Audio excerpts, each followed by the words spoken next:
ang mga kwento ng pag-ibig, kwento ng buhay at kwento ng pag-asa dito sa Barangay Love Stories. Love Stories.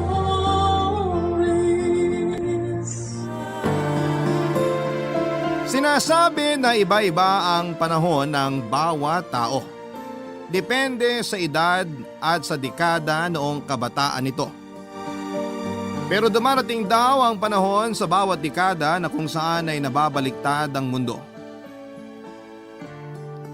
Ikaw, kabarangay, naramdaman mo din ba na minsan sa kabataan mo ay bumaliktad ang mundo? Dear Papa Dudut, ako po si Kyle, 28 years old. Ang aking pong ikukwento ay nangyari noong 1 taon lamang. Isa po akong freelance editor at minsan ay may mga vlogger at content creator na nagpapa-edit sa akin. Meron ding school projects, AVP ng ilang kumpanya at kung ano-ano pang mga video presentation at mga okasyon. Aaminin ko po na medyo maarte po akong manamit. Gusto ko'y laging maayos, malinis at higit sa lahat ay mabango. Maselan po ako pag may naaamoy na ako sa sarili ko na iba sa alam kong amoy ko, Papa Dudut. Naliligo po agad ako at maarte na po kung maarte, pero yun po kasi ako. Mag-isa lamang po ako sa tinitirhan ko kaya ako po ang lahat. Luto, linis, at ang pinaka-pinagtutuunan ko talaga ng oras ay ang paglalaba at pagpaplansya ng gagamitin ko. Papa Dudut, hindi po ako rocker pero long hair po ako. Nasa lampas balikat na po ang buhok ko noon at alaga ko po ang buhok ko. Shampoo at conditioner lang po ang gamit ko pero paminsan-minsan lang. Ayoko po kasing madamage ang buhok ko. Kaya hindi ako nagkukulay o naglalagay ng ibang mga hair products. Kaya yung buhok ko po ay malambot lang at kapag umahangin ay hinahangin po talaga siya. Ang kwento ko po ay sisimulan ko noong nakakuha ko ng isang project. Kinontrata po ako ng isang hindi naman kalakihang kumpanya sa Mandaluyong para i-edit ang magiging presentation nila. Isang buwan ang kontrata ko, Papa Dudut. Yun nga lang po kung dati ay work from home lamang po ako, ito pong project na ito ay kinakailangan kong gawin mismo sa opisina nila at ang schedule ay 6 p.m. hanggang 4 a.m. Kaya wala pang araw kapag umuuwi ako at syempre po ay antok na antok. Sa unang araw pa lamang ng pasok ko ay may na-encounter na akong problema. Hindi po sa trabaho kundi sa biyahe ko pauwi galing sa kumpanya kung saan ako nag-i-edit. May nakasakay po ako na isang babae sa jeep. Bata po siya, mga nasa mid to late 20s lang po ang edad. Kabaliktaran ko kasi siya ay napakaikli naman ng buhok. Parang sa panlalaki. Nakasombrero nang makilala ko siya, Papa Dudut. Nagkasabay kami sa jeep, ako ay pauwi, siya naman ay papasok sa trabaho. Nagkatabi kami sa upuan. Pero dahil nga po sa antok ako ay nakatulog ako sa jeep. Actually, hindi lang naman po ako ang tulog kasi halos lahat ng pasahero ay natutulog din. Magigising na lamang pag isinigaw na ng driver kung nasaan ang jeep. Ang hindi ko namalayan ay nakakaistorbo na pala ang paglipad ng buhok ko. Dahil tumatama pala ito sa mukha nung sinasabi kong babae, Papa Dudut.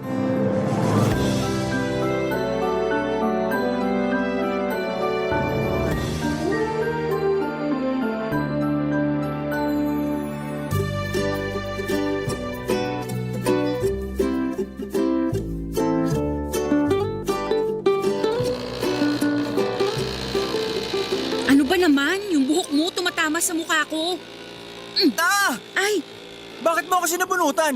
hindi kita sinabunutan. Anong hindi? Hinila mo buhok ko. Hindi ko hinila, nahila ko lang, aksidente. Aksidente? Oo nga. Sorry, hindi ko sinasadya. Grabe ka naman. Hindi magandang ugali yan. Anong sinasabi mo? Nagsorry na nga ako. Nag-sorry ka, hindi naman sincere. Halatang sinadya mo akong sabunutan. Ang kulit mo naman, sinabing aksidente ko lang namang nahilay ang buhok mo. Nagpapalusot ka pa. Saka kung sasabunutan kita, Hindi lang ganun ang dapat na nangyari. O, edi sinadya mo nga. Ewan ko sa'yo. Huwag mo na nga akong kausapin. Ikaw pa nagsusungit, ikaw na nga may kasalanan. Masungit? Sinong masungit sa ating dalawa? Natural, galit ako. Natutulog ako eh. Bakit ka kasi dito natutulog? Sana nagdala ka ng unan. O mas mabuti sana kung nagdala ka na ng kama. Kwarto mo ba to? O, bakit di mo sabihin yan sa lahat na nandito sa jeep? Kita mo? 3 lang tayong gising dito. Ikaw, ako at ang driver. O kung ayaw mong maistorbo ka sa pagtulog mo, ayusin mo yung buhok mo. Maayos ang buhok ko. Itali mo. Bakit ko itatali? Ano to, aso? Piloso po ka pa?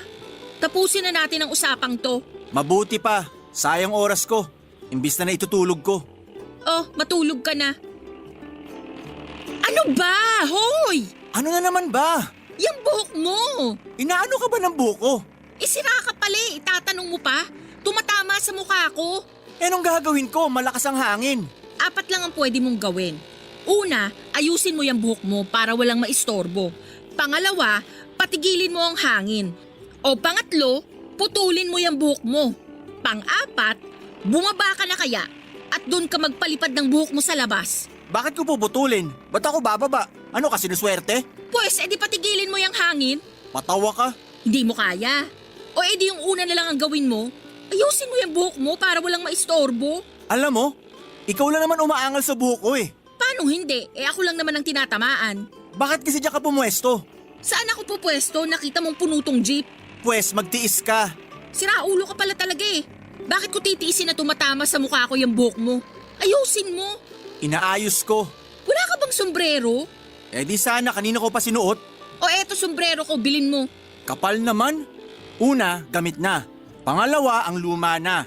Pangatlo, malay ko ba kung anong meron sa buhok mo? Excuse me? Malinis ang buhok ko ah. Ay, Anong ay? ba't ganyan ang buhok mo? O bakit? Kaya ka pala inggit sa long hair ko kasi ang ikli ng buhok mo. Excuse me, hindi ako naiinggit sa buhok mo. Saka kung maikli ang buhok ko, choice ko to. Kung choice mo yan, ba't ka naiinggit sa buhok ko? Kanino mo ba nasagap yung balitang inggit ako sa buhok mo? Sus, hinila mo pa nga kanina eh. Kulit mo din eh. Hindi ko nga hinila, aksidente kong nahila. Nagsorry na nga ako, ang dami mo pang epal. Ako pa epal ngayon? Eh sinong epal? 3 lang naman tayong gising dito ah. Kung hindi ikaw at di ako, so yung driver ang epal. Manong epal! Ay Manong, walang bababa. Ako, bababa na ako. Ikaw, sinayang mo oras na dapat nakatulog ako. Bumaba ka na nga, ang tagal na nating nakatigil oh. Tatandaan kita. Oh, alis na. Tara na Manong. Papadudot ang pangit ng umaga ko noon. Puyat na nga ako tapos may nambubwisit pa sa akin. Tinandaan ko talaga ang mukha ng babaeng yon at ewan kung bakit pero at least may mangyari man sa akin ay alam ko ang itsura ng ituturo ko. Kasi siya lang naman ang kaaway ko. Imbis na matutulog pa ako pag uwi ay hindi na ako nakatulog sa sobrang pagkainis. Pagpipikit ako ay ang mukha ng babaeng yon ang nakikita ko.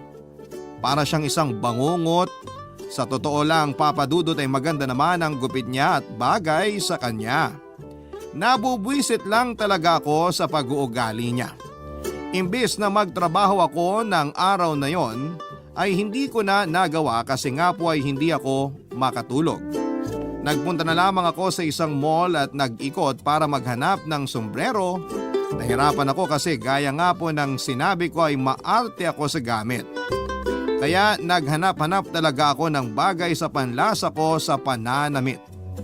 May nabili naman po ako pero medyo may kabigatan. Binili ko na rin po kasi maganda naman at gusto ko ang itsura. Kaya kinabukasan po ay madaling araw, pauwi na uli ako ay sinuot ko ang sombrero na nabili ko, pagsakay ko sa jeep at saka ako nakatulog. Habang nakasakay sa jeep ay kulang pa ng isa, medyo madalang ang dating ng mga pasahero since pasado 4:00 pa lamang ng umaga. Kaya gaya ng ibang pasahero ay makakatulog din talaga ako sa paghihintay. Ayoko pong uupo sa tabi ng istribo dahil nakakatulog nga po ako at natatakot naman akong mahulog. Santo ko ay hindi ko na rin namalayan kung kailan sumakay yung katabi ko at kung kailan umandar mula sa hintayan yung jeep. Kaso mabigat ang sombrero ko ay nalipad pa din ng hanginin pagharurot ng jeep. Papa Dudut, napakaswerte kasi saktong tumama sa mukha ng katabi ko ang sombrero kong may kabigatan na nilipad. Ang mas maswerte ay kung sino ang taong tinamaan ng sombrero, Papa Dudut.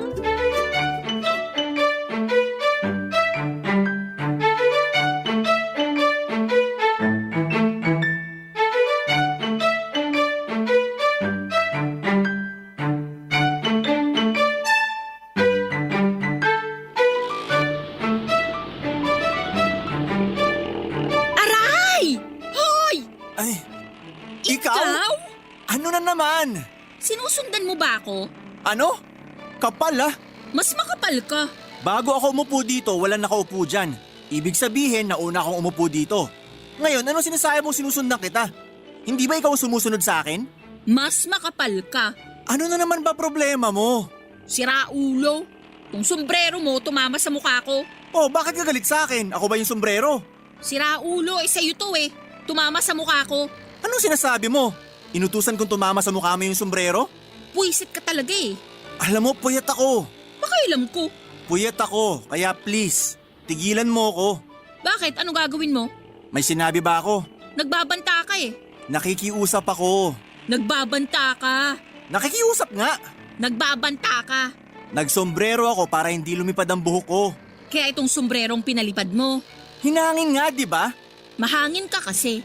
Nakakapagod kang kausap. Mas nakakapagod kang tignan. So tinititigan mo pala ako. Kapal. Alam mo, akin na yung sombrero ko at manahimik na tayo. Ayoko. Ano? Mag-sorry ka muna bago ko isoli to. Bakit ako magsasorry? Natural nasaktan ako dahil sa kagagawan mo. Mas masakit pagbintangan. Huwag mo akong idaan sa ganyang salita. Mag-sorry ka na lang. Hindi ako magsasorry. Pwes, hindi mo makukuha tong sombrero mo. Akin na yan. Ayaw! Grabing isip bata naman ito. Kesa naman walang isip. Hiyang-hiya naman ako sa'yo. Dapat. Akin na yan sombrero ko. Mag-sorry ka muna. Hindi ako magsasorry. Hindi mo makukuha tong sombrero mo. Isa, Ano? dalawa. Oh, ano? Sorry na. O ayan, nagsorry na ako. Akin na yan. Hindi. Nagsorry na nga ako eh. Nag-sorry ka nga, hindi ka naman nag-please. Ah. Akin na yung sombrero ko. Please. Oh, ayan. Uy! Mama, para!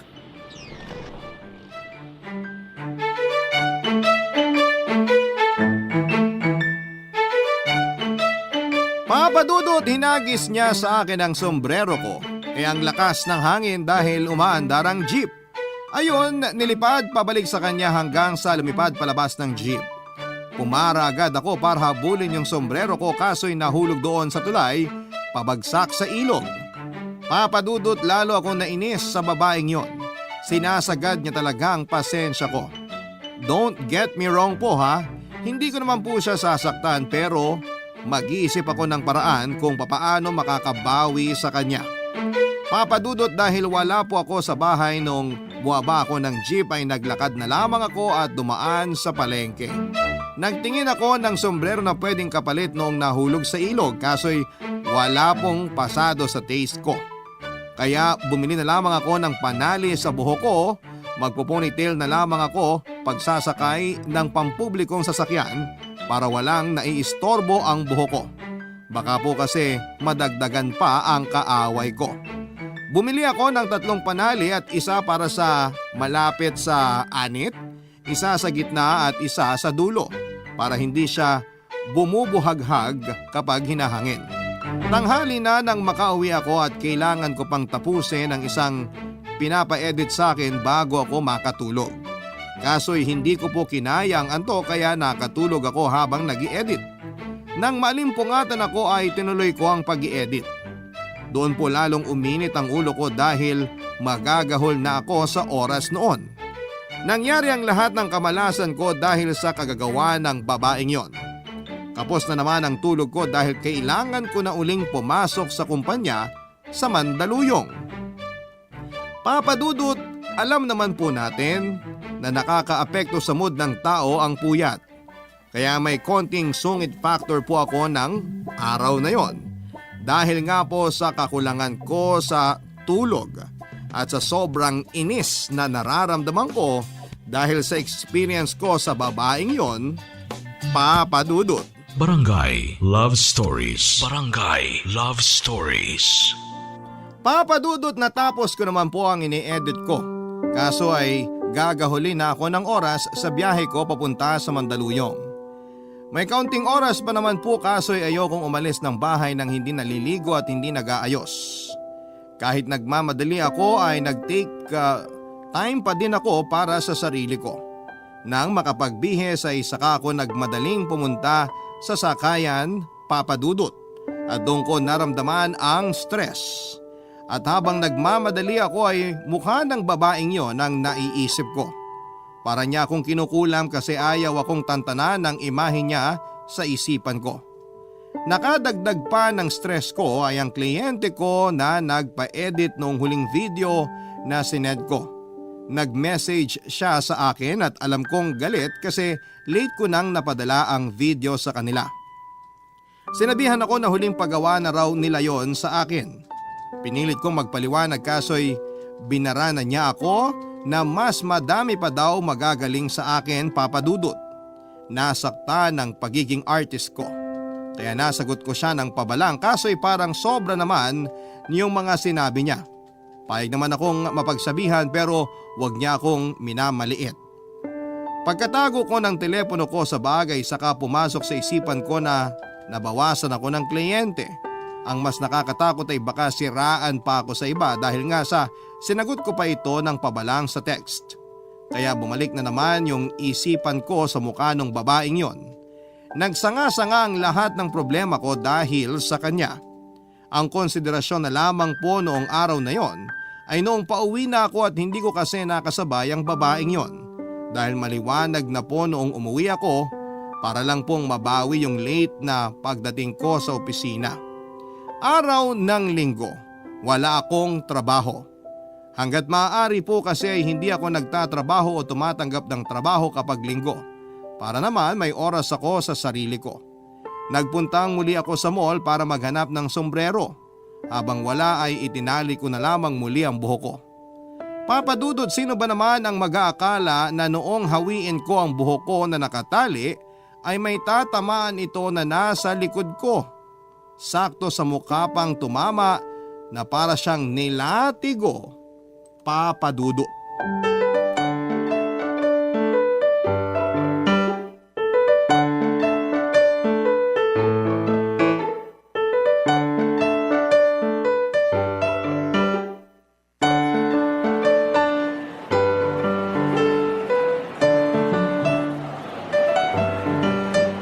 Aray! Sorry, miss. Ikaw na naman? Sinusundan mo ba ako? Kapal mo? Ako pa talaga? Talaga? Wow! Wow mo mukha mo. Talaga? Ikaw may nagwawaw ba sa mukha mo? Bakit ba sinusundan mo ko? Iba ka talaga. Yung confidence level mo, lampas na sa walang kahihiyan. Ba't ako mahihiya? Aba, bakit hindi ang sarili mong tanungin mo? Ano ba talagang kailangan mo sa akin? Ikaw bang nagtitinda dito? Siraulo ka pala eh. Customer din ako dito. Pwes, kung hindi ikaw nagtitinda, wala akong kailangan sa'yo. Ibig kong sabihin, bakit nandun ka kung saan ako nandun? Kung nandun ka, bakit nandito ka pa? Pilosopo ka ha. Walang urbanidad. Big words! Thick face.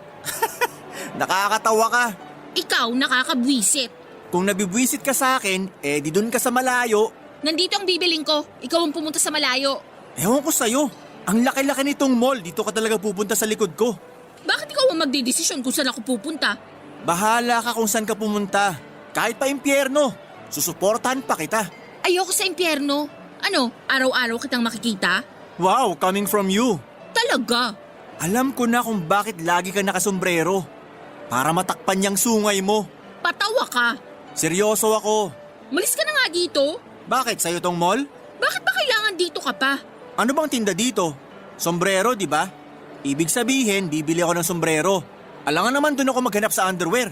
Bakit hindi mo subukan? Mukhang mas bagay sa'yo magsuot ng brief sa ulo. Mas bagay ata sa'yo. Kasi para yung sungay mo, doon lalabas sa butas ng brief. Ewan, doon ka na nga sa ibang lugar. Bibili nga ako ng sombrero.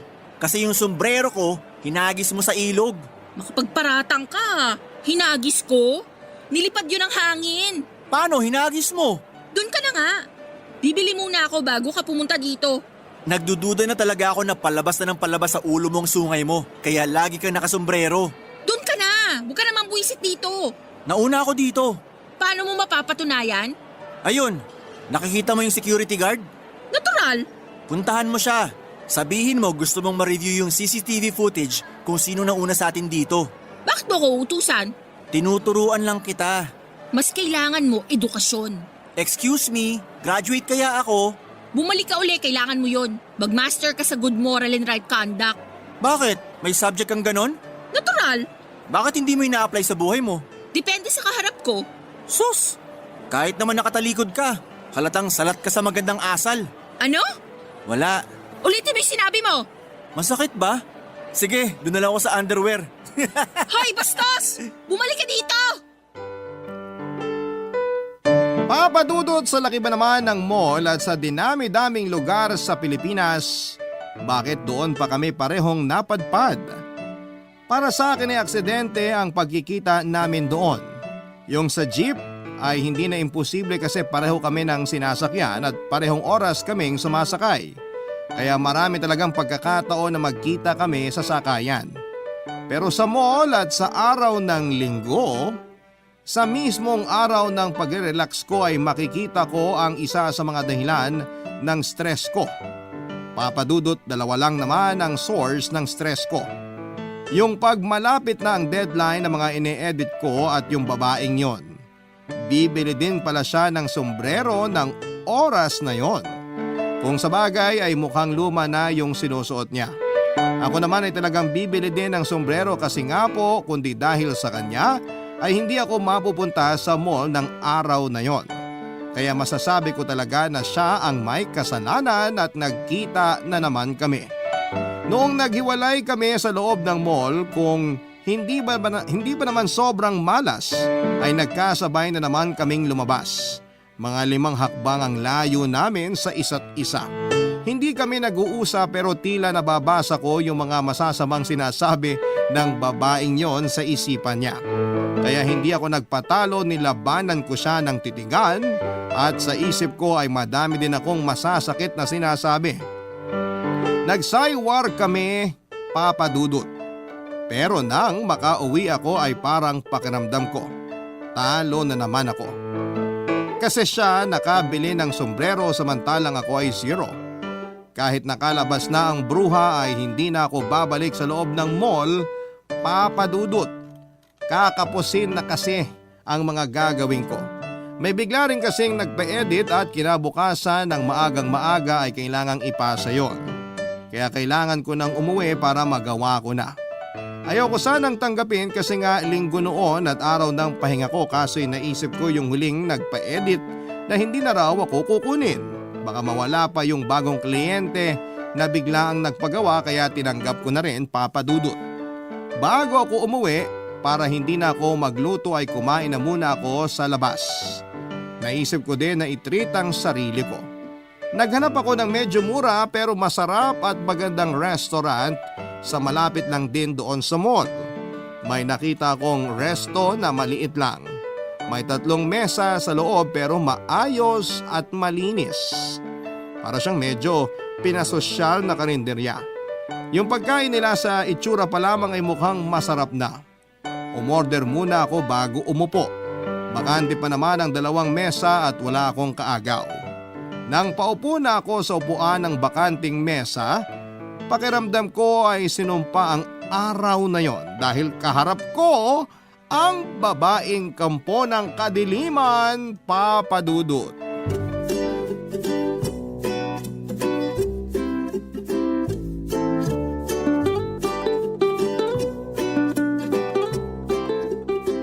Lakas mo talagang mambuisit, no?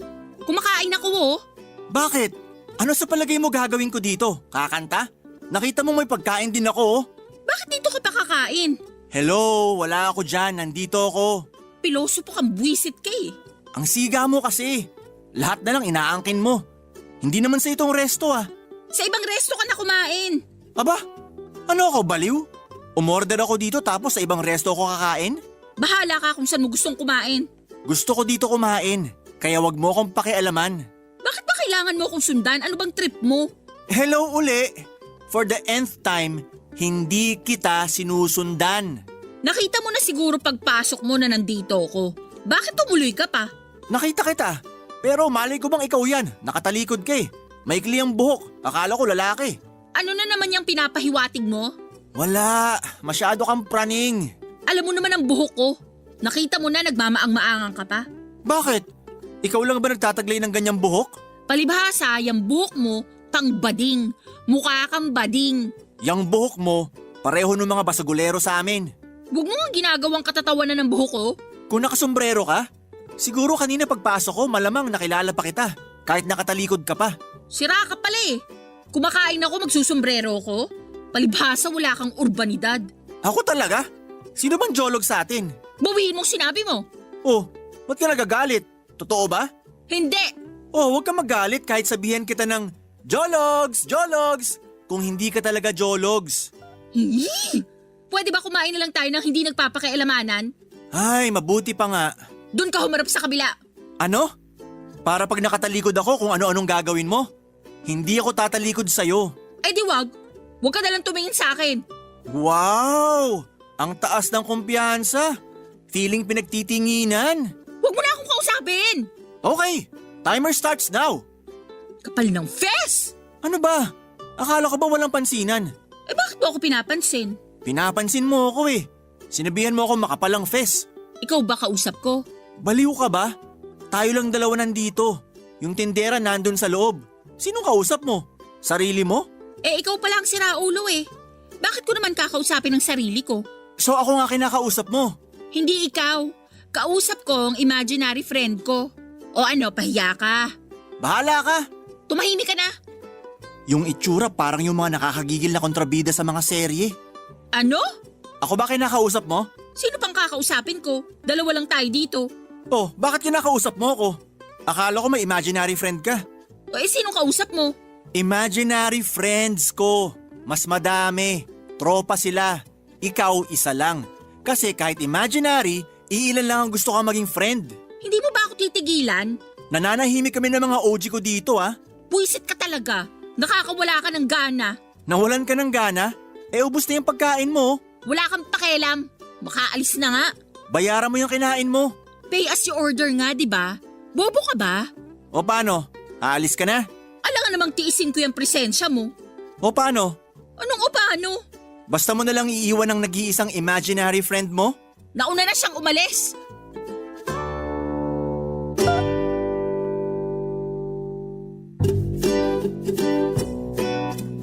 Papadudot, sobrang saya ko nang nag-walk out ang babaeng yon. Actually, hindi naman po talaga walk out na matatawag yon kasi tapos na talaga siyang kumain.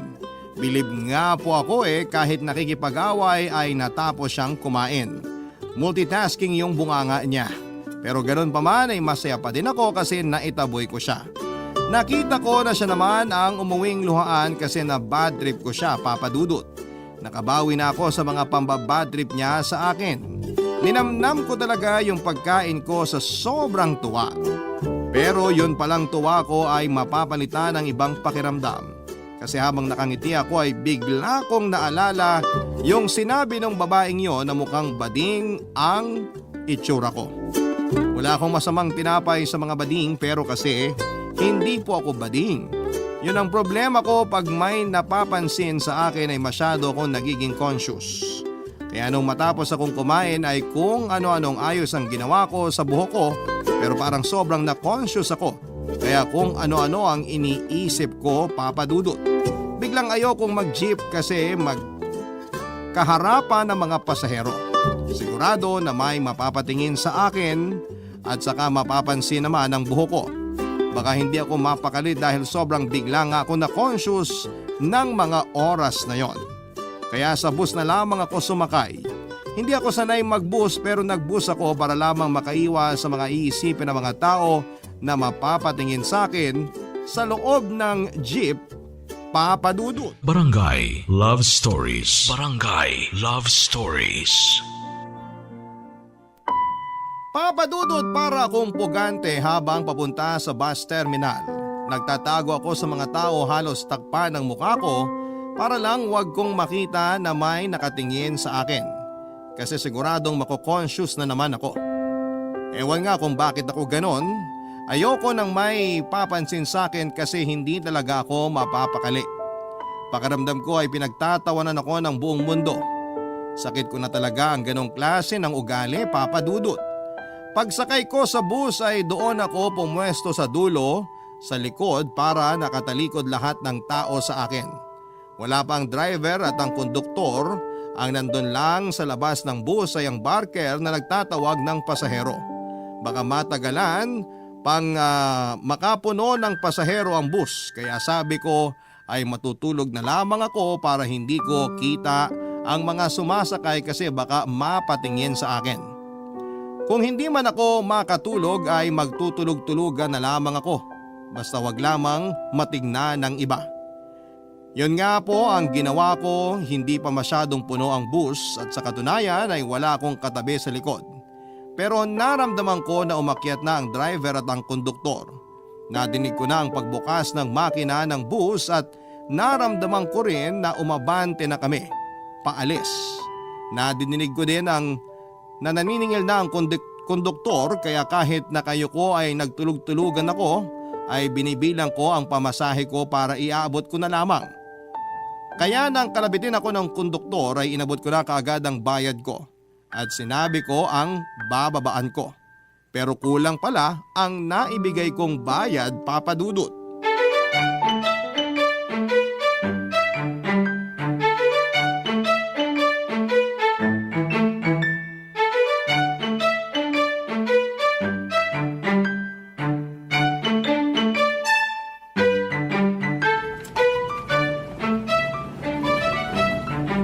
San kayo? Sa palengke lang. Kulang pa ng 2. Ha? Ikaw na naman? Bakit ka na naman nandito? Natural. Anong natural? Paano mo nalaman na nandito ako? Konduktor ako dito. Unggoy ka? Paano? Sinusundan mo ba talaga ako? Paulit-ulit yung tanong mo, hindi nga. Hindi. Bakit nandito ka na naman? Pauwi na ako. Ay bakit dito ka sumakay? Natural, basto. At padaan to sa amin. Ang dami namang bus. Ang tagal na nga nakapila nito. Alam nga naman na hintayin ko pa yung susunod na pipila. Ano ba talagang kailangan mo sa akin? Ang kulit mo. Wala nga. Eh bakit nandun ka kung nasan ako? Hindi ko din alam. Kung alam ko lang, hindi ako tutuloy pag alam ko mapanganib ang lugar. Lahat na ng pag-iwas, inisip ko na. Ilang beses na, hindi na ata tsambang matatawag yun. Feeling mo ba may masama akong balak sa'yo? Malay ko. Hoy, kabahan ka naman. Hindi ako manyak, no? Alam ko naman kasi bading ka. Paano ka magkakagusto sa akin? Hindi ako bading. Tsaka paano ako magkakagusto sa'yo? E tomboy ka. Di ako tomboy. We, hindi. Hindi. Ikaw ang bading. Hindi nga ako bading. We. Tomboy. Bading. Tomboy. Bading. Tomboy. Ano ngayon kung tomboy ako? So tomboy ka nga. Hindi ako tomboy. Ikaw ang bading. Hindi nga ako bading. Bakit magalit ka sa bading? Pauso ka. Wala akong sinabing galit ako sa mga bading. Sa'yo lang. Hindi nga ako bading. Magpakatotoo ka, te. Kung hindi ka lang tomboy, nahalikan na kita eh. Hindi ako tomboy. Sinasabi mo hindi ka tomboy. Kasi sabi ko lang, di ba? So gusto mong mahalikan kita. Yuck! Kaya pala sabi ka ng sabi na bading ako. Para mainis ako tapos halikan kita. Hindi mangyayari yun. Kasi nga, bading ka. Ang kulit mo ah. Hahalikan na kita. Subukan mo para dumugo yung uso mo. Yak! May sakit ka? Ano? Bakit dudugo ang uso ko pag hinalikan kita? Eh di may sakit ka? Ako walang sakit. Ikaw masasaktan. Baka unahan kang halikan ng kamao ko. Oh, manununto ka. So tomboy ka nga. Palalabasin ko lang ang masculine side ko para matauhan ka. Sige, kung hindi ka tomboy, pakita nga ng picture ng boyfriend mo. Bakit gusto mo makita ang picture ng boyfriend ko? Aha! Titignan mo kung gwapo, no? Bading ka nga. Ang dami mong sinasabi. Wala kang picture ng boyfriend mo kasi nga baka girlfriend ang meron ka. Wala akong picture ng boyfriend ko dahil wala pa akong boyfriend. Ayun! Anong ayun? Wala kang boyfriend kaya akong pinupuntirya mo. Kapal mo talaga! Yak! Yak! Yak! Pwes, manabik ka dyan. Hindi mo ako makukuha. Manong, para! Kapal mo! Hoy! Kulang yung binayad mo!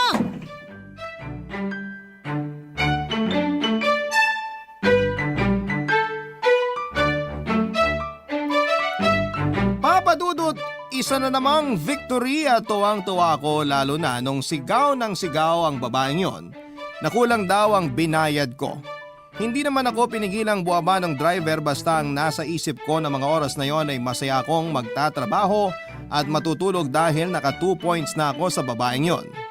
Alam ko na kasi ang kumpanyang pinagtatrabahuhan niya kaya pwede ko nang imbestigahan ang background niya.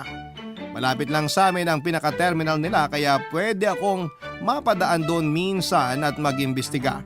Ang hindi ko lang na-anticipate, Papa Dudut, ay ang gagawin din ang hakbang ng babaeng yon. Tinandaan niya pala kung saan ako bumaba at gaya ng plinano ko ay yun din ang ginawa niya.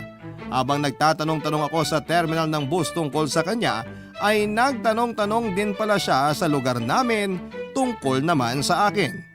Hindi ko alam kung pareho kami ng pakay na makaganti. Pero yun kasi ang bala ko. Madami ako nalaman tungkol sa babaeng yon na kinagulat ko hanggang sa magkita kami ulit isang madaling araw. Noong magkaharap kami ay kapansin-pansin na tahimik kami at hindi nagbabangayan, Papa Dudut.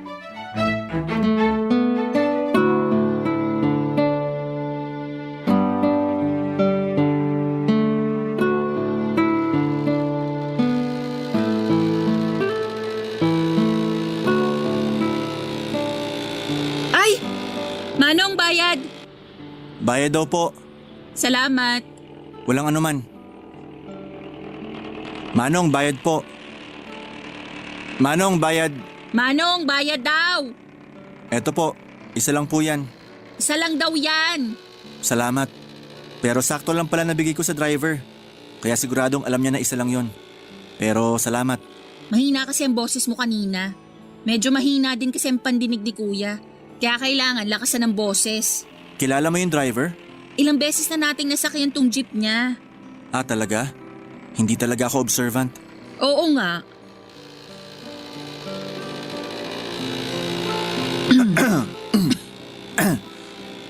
Sorry. Ha? Ha? Saan? Sige, mauna ka na magsalita. Salamat. Sorry ah. Saan? Sa mga nasabi ko sa'yo. Alin doon? Yung sinabi kong tomboy ka, nalaman ko na hindi ka naman tomboy. Tsaka hindi talaga pangit ang buhok mo. Maganda siya. Bagay nga sa'yo eh. Gusto lang talaga kitang asarin, kaya ako sinabi ang mga yon. Paano mo naman nalaman na hindi ako tomboy? Huwag kang magalit ah.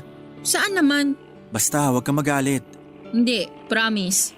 Nagpunta ako sa terminal ng bus na pinagtatrabahuhan mo. Nagtanong-tanong ako doon tungkol sa'yo. Kaya alam ko nang hindi ka talaga tomboy. Huwag kang magalit ah. Nakakagulat, pero hindi naman ako nagagalit. Salamat. Huwag ka din sanang magagalit ha. Saan? I mean, hindi ako magagalit. Ano ba yon? Ganon din ang ginawa ko. Nung bumaba ka ng bus nung linggo ng gabi, di ko na inalis ang tingin ko sa'yo kahit palayo na yung bus. Nakita ko kung saan kalye ka pumasok. Kaya nagpunta ako doon at nagtanong-tanong din ako tungkol sa'yo. Nakarating ka sa amin? Oo. Sikat ka pala doon. Isang tanong ko pa lang na ituro na agad sa akin ang bahay mo. Nalaman ko din na hindi ka bading. Sobrang sorry sa mga sinabi ko sa'yo ah. Kalimutan na natin yon. At least nakilala na natin ang isa't isa. Nakilala natin pero hindi pa tayo nagkakakilala. Kaya magpapakilala na ako ng formal. Ako si Malin. Ako naman si Kyle. Nice meeting you, Kyle. Nice to know you finally. Long overdue. Nalaman ko na din kaya pala ganyan kaikli ang buhok mo. Nagdo-donate ka din pala ng buhok dun sa organization na tumatanggap ng buhok para sa mga cancer patients. Oo, kaya nalaman ko din na ilang beses ka na palang nagpapahaba ng buhok. Oo, pinapahaba ko para i-donate din dun sa parehong organization kung saan ka nagdo-donate ng buhok. Ang liit ng mundo, no? Sobra. Pinasikip lang natin masyado dati. Anong nag-udyok sa'yo na maging hair donor? Mama ko, Bakit? Nasaan siya? wala na siya. Cancer din. Ay, sorry. Pasensya ka na ha. Okay lang. Ikaw, ano naman ang reason mo? Same din. Si nanay. Wala na din siya. Sorry din. Isipin na lang natin happy na sila. At happy sila sa atin sa ginagawa natin. Malay natin, magkumari na pala sila dun sa itaas. Oo nga. Baka pinagtatawanan nga nila tayo dahil sa mga kasungitan natin eh. Pangako ko kay mama noon na kahit sa maliit na paraan tutulong ako sa mga cancer patients. Nagdo-donate din ako ng dugo regularly. OMG! Ako din! Ay talaga? Alam mo, magsabay na lang tayo mag-donate para may katsikahan ako. Oo ba? Pero siguradong hindi tayo magkakasabay mag-donate ng buhok kasi nagpapahaba ka pa lang. Ako idodonate ko na to mga 1 month pa para humaba pa. Siguro mahaba na buhok mo nun. Oo nga.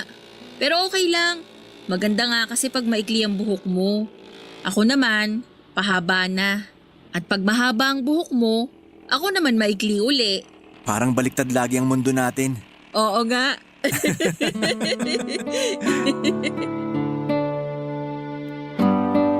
Papa Dudut, masyado kasi kaming nadala sa kapangitan ng unang pagkikita namin, kaya ayon, hindi namin tuloy nakilala ng tama at mas mabuti ang isa't isa. Pero noon yon, ngayon ay hindi lang kami magkakilala kundi mas lalo kaming naging active sa mga pwedeng maitulong sa mga cancer patient. Papa Dudut, dati hindi ako makapag-donate financially pero ngayon maganda na ang trabaho ko. Kasi kinuha na akong permanenteng editor sa Mandaluyong, yung kumpanyang nagbigay lang sa akin ng racket. Bukod pa roon ay may mga side racket pa akong editing. Kaya yung 5% lagi nang natatanggap ko sa regular job o sa special projects ko ay iniipon ko at dinodonate sa sinalihan naming organization para sa mga may cancer. Malit lang ang naambag ko pero ang importante sa akin ay nakakapag-ambag ako. Si Malin po ay lagi kong kasama dahil yun din ang pangako niya sa mama niya para sa mga nanay namin, sa mga ngailangan ng serbisyo at kung ano pa ang maibibigay namin ay magpapatuloy kaming tumulong hanggat kaya. 1 taon na kaming active ni Malin sa organization. Pero noong magkakilala na kami, mahigit 1 taon na din kaming sabay na tumutulong sa abot ng aming makakaya. Kami namang dalawa ay mag-1 taon na ding active ang love life. Opo, Papa Dudut. Kasing active ng pagtulong namin ang love life namin bilang magkarelasyon. Doble saya kami sa relasyon namin at ganon din kami. Pag mahaba ang buhok niya ay maikli naman ang sa akin. Tapos pag maikli ang buhok niya, mahaba naman ang akin. Hindi man magkita sa parehong habang mga buhok namin ay lagi namang nagkikita at magkasama ang mga puso namin. Isa po sa mga layunin ko kaya ko po ibinahagi ang kwento ko ay para mahimok din ang ating mga kabarangay na kung kaya nating tumulong ay tumulong tayo sa kahit na anumang paraan na maaaring makagaan sa mga nangangailangan. Hindi kailangang malaki, hindi din naman kailangang pera. Ang kailangan ay ang presensya ng bawat isa para sa mga mahal natin sa buhay. Maraming salamat po Papa Dudut at binigyan mo ng pagkakataon ng kwento ko. Naway hindi magsawa ang Barangay LS sa pagtampok ng mga kwento namin sa Barangay Love Stories. Ang inyong forever kapuso at kabarangay, Kyle. Nagustuhan ng iyong napakinggan? Ituloy yan via live stream sa www.gmanetwork.com/radio. Barangay LS 97.1 Forever!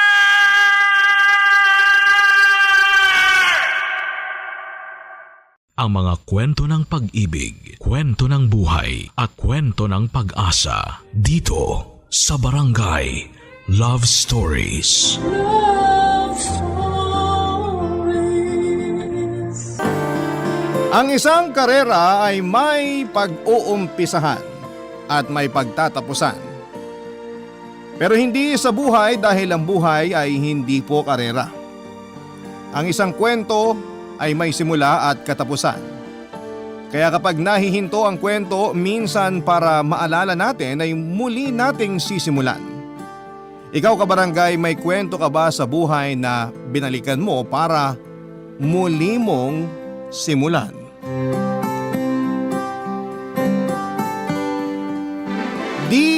Papa Dudut.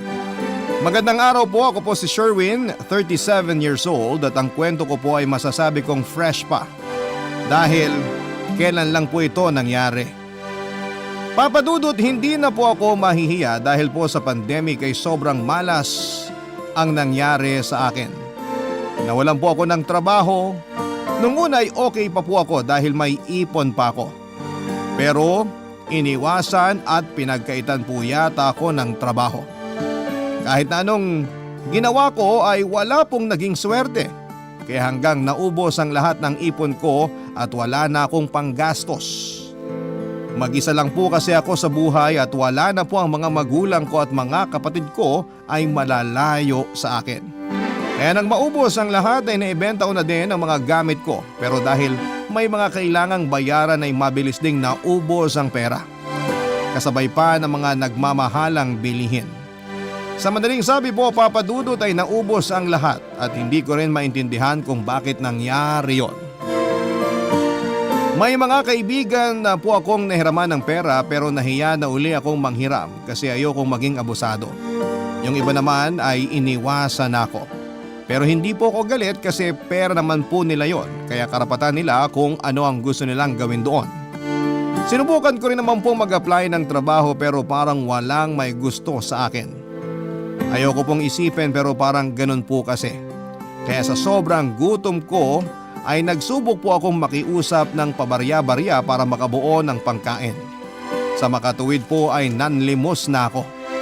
Wala naman pong naniniwala sa akin dahil parang stereotypical po ata ang mga tao. Dapat po ata ay may punit ang damit at medyo madumi para magmukha akong nakakaawa. Dahil sa gutom ay kumapal ang mukha ko, Papa Dudut. Pero nagulat po ako ng isang araw ay makapanlimos ako sa isang taong kilalang kilala ko. Pero ang tagal ko nang hindi nakikita, Papa Dudut.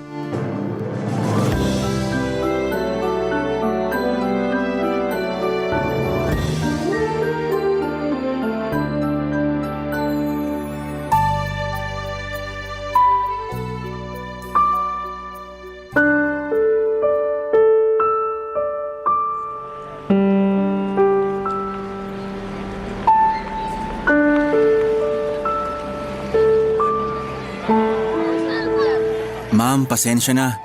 Baka po may barya kayo dyan. Ha? Wait lang. Eto. 50 pesos po? Yes, pasensya ka na ha. Naku ma'am, malaking tulong po ito. Salamat po. You're well... Sandali. Sherwin? Kilala nyo? Oh my... Bev? Oo. Bev, kumusta ka? Okay naman ako. Ikaw? Sa nangyayari sa akin, hindi okay. Pero ang utak ko okay pa naman. Bakit ka... Namamalimos? Oo. Hindi ko din alam eh. Anong ibig mong sabihin? Pinarusahan ata ako ng Diyos. Uy, ano bang sinasabi mo? Hindi ka pinaparusahan. Eh ano tong nangyayari sa akin? Pagsubok lang yan. Sana lang matapos na tong pagsubok na to. Kung pagsubok man to. Pagsubok lang yan. Manalig ka lang. Pasensya ka na ha. Saan? Nakakahiya eh. Ang tagal na nating hindi nagkikita tapos makikita mo akong ganito. Ang importante, maganda ang health mo. Parang okay naman. Anong nangyari? Wala akong makitang trabaho eh. Yung mga friends mo. Yun na nga eh. Humihingi ako ng tulong, hindi pera ha. Nagbakasakali lang naman ako na baka may alam silang trabaho. Sumama lang ang loob ko. Ha? Bakit?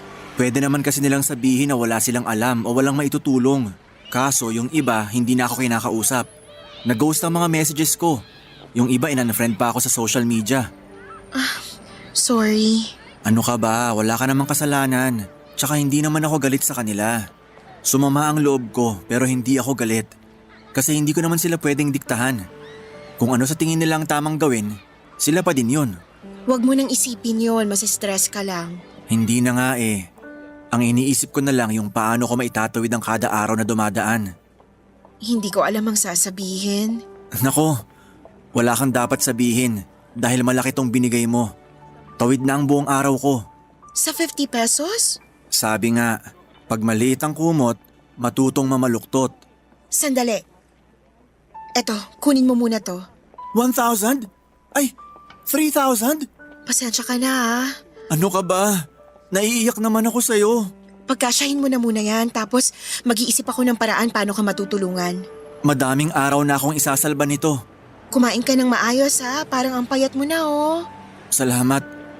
Pag nakabawi ako, ibabalik ko to. Ano ka ba? Para ka namang iba. Pasensya ka na ha. Naiiyak talaga ako. Hoy, ano ka ba? Hindi ko alam kung anong nangyari eh. Hindi ako nakagraduate pero masipag naman ako. Pero ang ilap sa akin ng trabaho. Nahihiya na ako sa nangyayari sa akin. Ayoko nang mangutang tapos ngayon nanghihingi na naman ako. Tahan na uy. Nasa kalye tayo, baka sabihin ng mga tao inaapi kita. Sorry. Okay na ako. Nailabas ko na.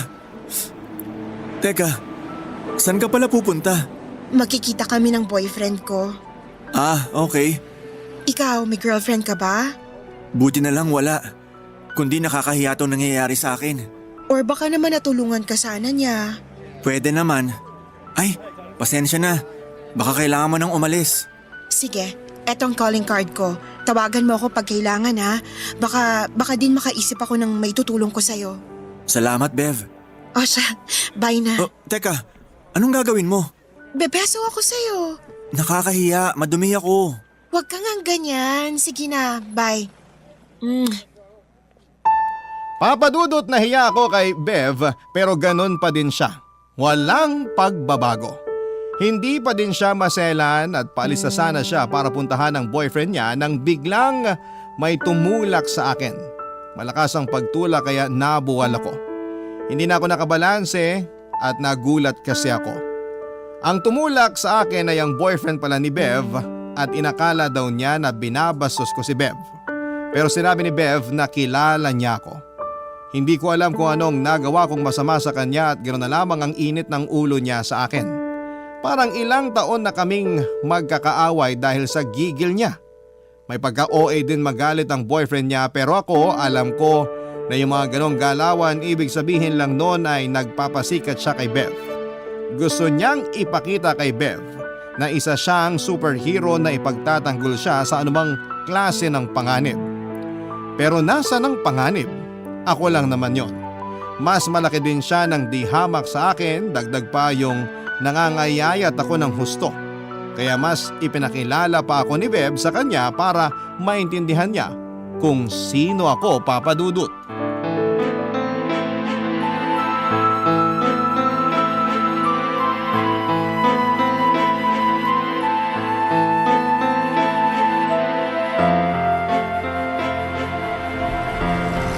Lumayo ka! Gino, ano ba? Ano bang ginawa mo? Nagte-take advantage sa'yo ang lalaking yan! Ano bang sinasabi mo? Sherwin, okay ka lang? Kanina oo. Ngayon hindi na. Pasensya ka na. Bakit ka humingi ng pasensya dyan? Bakit alam mo ang pangalan yan? Kaklase ko siya nung high school. Hindi kita kinakausap.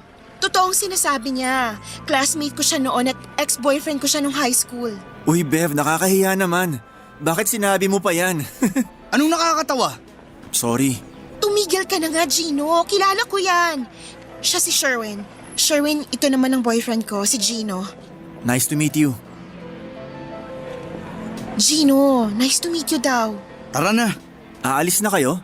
Niyaya ko na nga siya, di ba? Sherwin, mauna na kami ha. Salamat sa bigay mo ha. Walang anuman. Bye. Aray! Gino! Huwag ka nang lalapit sa girlfriend ko. Ang dumi-dumi mo. Gino, stop it! Halika na. Aray! Teka, nawawala ang wallet ko. Sinasabi ko na nga ba hindi mapagkakatiwalaan ng lalaking yun eh. Anong ginagawa mo? Tatawag ako ng pulis. Pulis? Ano ka ba? Kakausapin ko na lang siya. Huwag kang lumapit sa kanya, baka armado yun. Ano bang armado? Kilala ko si Sherwin. Bev, kailan muling nakita ang taong yun? Matagal na din. Kita mo, nagbabago ang lahat. Malay mo, hindi na siya yung taong nakilala mo dati. Tumigil ka nga, masyado kang OA. OA? Para sa kaligtasan natin to. Ikaw lang ang nag-iisip niyan. Pupuntahan ko siya. Wag, tatawag muna ako ng pulis. Boss! Lumayo ka sa amin! Huwag mo kaming saktan! Saktan? Hindi ko ugali ang manakit. Lalo na ang langaw. Ano? Sinasabi mo bang langaw ako? Hindi boss. Sinasabi ko na hindi ako nananakit. Kahit insekto pa. Sherwin, pasensya ka na ah. Bakit ka ba humihingi ng pasensya sa kanya? Baka nakakalimutan mo. Kinuha. Bev, pasensya na. Nahulog ni boss tong wallet niya. Napulot ko doon. Ay, salamat. Nakita mo na, Gino? Anong sinabi ko sa'yo? Akin na nga yan. Bakit kulang ang laman nito? Boss, wala po akong kinukuha dyan. Alam mo, Gino, imposibleng may kinuha si Sherwin dyan. Baka nagastos mo na kanina, nakalimutan mo lang. Oo nga, boss. Sagot ka ng sagot. Gino, ano ka ba? Imbis na magpasalamat ka, galit ka pa. Gino! Ano? Magpasalamat ka. Salamat. Dahil dyan naalala ko yung sasabihin ko kanina. Tungkol sa trabaho. Gino, hindi ba may mga tao tayong kailangan sa opisina? Ayon sa Sherwin, kunin natin. Wala na atang bakante. Meron pa. Kunin mo sa Sherwin, magaling yan. Tandaan mo ang sabi ni Papa, tulungan ng mga ngailangan. Oo na, tara na. O Sherwin, nasa iyo na yung calling card ko. Nandun na yung address ng opisina. Pumunta ka bukas. Salamat, Bev. Salamat, boss. Tara na, Bev. Papa Dudut, napakaswerte at napakamalas ko ng araw na yon.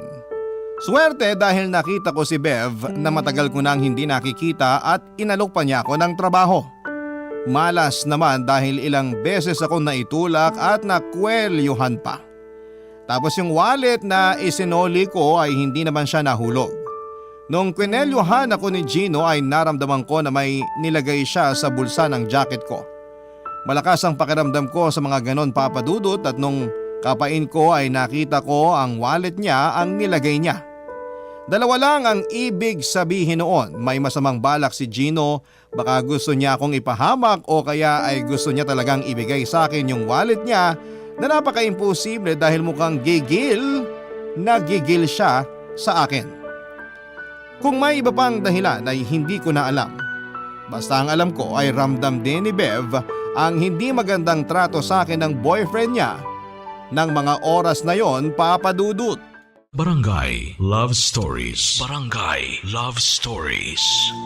Papa Dudut, kahit ganoon ay wala akong magagawa kundi ang subukang pakisamahan si Gino. Sabi nga beggars cannot be choosers. Kung bibigyan ako ng trabaho ay kailangan kong tiisin yon. May sweldo naman kaya gagawin ko. Kesa naman nasa kalye ako buong maghapon. Ganon naman talaga ang buhay, Papa Dudut, laging may balakid at nasa atin na kung paano natin ito lalampasan. Pero sa totoo lang, kinakabahan ako ng sobra kasi baka hindi ko kaya ang maging trabaho ko. Pero may alam naman po ako, kahit na hindi ako nakagraduate ng college ay marami naman po akong alam. Kaya yung binigay na pera ni Bev ay ginamit ko pambili ng maayos at murang damit. Nagbayad din po ako ng entrance fee sa isang public swimming pool. Hindi para mag-swimming kundi para makapag-shower. Putol po kasi yung metro ng tubig ko. Hindi pa ako nakakapagbayad. Kaya hindi ako nakaligo sa bahay. Papa Dudut, napaka-presko ng pakiramdam matapos akong makapaghanda. Kaya nung umaga kinabukasan ay ready na ako para sa interview.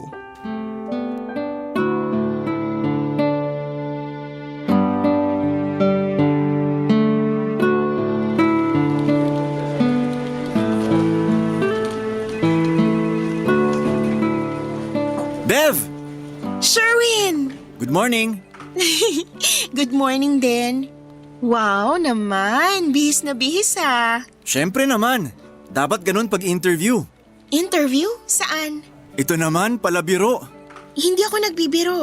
Bev naman, kinakabahan ako sa'yo ah. Huwag mong sabihing nakalimutan mo na mag-a-apply ako ng trabaho. Ah, Uy, grabe ka. Huwag mo naman akong pagtawanan. sorry. Natawa ako sa sarili ko. Oo, hindi ko nakakalimutan kung bakit ka nandito. Pero wala nang interview. Wala na? Oo, tanggap ka na. Talaga? Pero teka, kinakabahan din ako. Ano bang trabaho? Mahirap ba? Hindi ko pa alam eh. Si Gino ang nakakaalam. Padating na yon. Sa inyo ba tong kumpanya? Kay Papa. Sa inyo nga. Empleyado lang ako dito. Pero sa inyo pa din to. O siya, sige na nga. Anong posisyon mo? EVP, Executive Vice President. Si Gino ang SVP, Senior Vice President. Wow! Ang tataas pala ng posisyon nyo. Actually, hindi na dapat si Gino ang magbibigay ng posisyon mo. Pero gusto niya siyang maghanap ng trabaho para sa'yo eh. Ang laki nitong opisina. Nag-almusal ka na ba? Ha? Okay, alam ko nang ibig sabihin ng ha. Ibig sabihin hindi pa. Alika, doon tayo sa opisina ko. May pagkain doon. Nakakahiya naman. May sukli pa naman yung bigay mo. Kaya lang hindi na ako nakakain dahil ayokong malate. Nako, itago mo na lang yung pera. Sagot ko na lagi ang meals mo. Nakakahiya na. Naiinis na ako sa hiya-hiya na yan ha. Pasensya ka na. Sensitive lang dahil sa nangyayari sa akin. Pag nandito ka, kalimutan mo lahat ng problema. Baka makaapekto sa trabaho mo. Oo nga. Dahil napaalala mo, napaisip na naman ako kung ano bang trabaho ko. Halika na nga muna sa opisina ko. Bev! Oh, ayun na pala si Gino eh. Good morning, boss. Saan ka pupunta? Sa office ko, kakain kami ni Sherwin. Bakit kayo kakain dun? Empleyado mo lang siya. Technically, hindi pa siya empleyado kasi hindi pa siya nagsisimula. Isa pa, ano naman kung kumain kami kahit empleyado na siya? Bev, Anong Bev? Boss dito yan. Ma'am Bev ang itawag mo sa kanya. Sorry po. Ma'am Bev. Sige po, maghihintay na lang ako dito. Hindi, tara sa office ko. Wala ka pa namang trabaho. Magtatrabaho na siya. Tanungin mo kay Mang Ben kung nasan yung mga gagamitin mo. Okay po. Sandali, ano bang trabaho niya? Janitor, Wala na bang ibang posisyon? yun lang ang may opening. Pwede naman niyang tanggihan. Hindi. Kaya ko yan, boss. At ma'am. Sure ka? Yes, ma'am. Madali lang naman maglinis eh. Sige, pag may ibang opening ipapalipat na lang kita. Hayaan mo muna siya doon. Pag maganda ang record niya after 6 months, saka natin pag-isipan kung saan siya ililipat. No problem, boss. Oh, bago ka mag-start, mag-breakfast na muna tayo sa office. Magsisimula na siya. Ituturo pa ni Mang Ben sa kanya ang mga gagawin. Doon na sila kumain sa cafeteria. Yes, boss. Sige po. Sandali, mahal. May sasabihin lang ako sa kanya. Sige, mauna na ako. Hoy, tandaan mo to ha. Hindi ka malakas dito. Walang palakasan dito. Ilagay mo to sa kokote mo. Leon ako dito. Kuting ka lang. Yes, boss. Papadudot halatang halata na ayaw ni Gino na pakainin ako kasama si Bev. Pero nakatulong naman po kasi na wala na siyang magawa kundi bigyan ako ng trabaho at nakapagsimula din ako kaagad. Hindi ako namimili ng trabaho, Papadudot. Kung yun lang ang opening ay tatanggapin ko. Sinabihan pala ni Bev si Gino na sabihin ang lahat ng detalye tungkol sa pagtatrabaho ko. Gaya ng araw at oras ng pasok. Magkano ang sweldo at kung kailan ang sweldo at marami pang iba. Pero hindi niya ginawa at ang ginawa niya ay pinahatid niya sa sekretarya niya ang isang folder na may mga papel. Sinungitan pa ako at sinabing basahin ko daw at intindihin para malaman ang detalye ng trabaho ko. Pirmahan ko na rin daw kapag nabasa ko na. Kontrata na pala yun. Ang formal ng pagkakaabot sa akin ayaw nang ipaliwanag ni Boss Gino o kahit noong sekretarya niya ang mga nakasulat doon.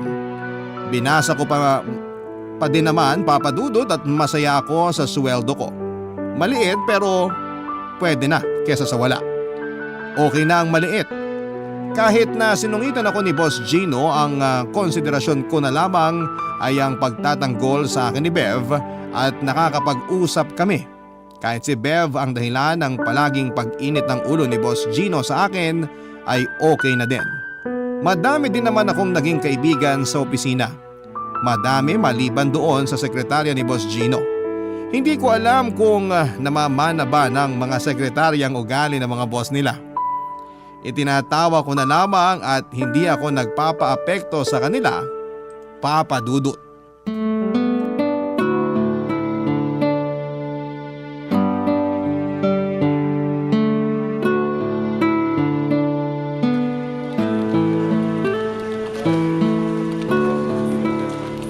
Good morning, Ma'am Bev.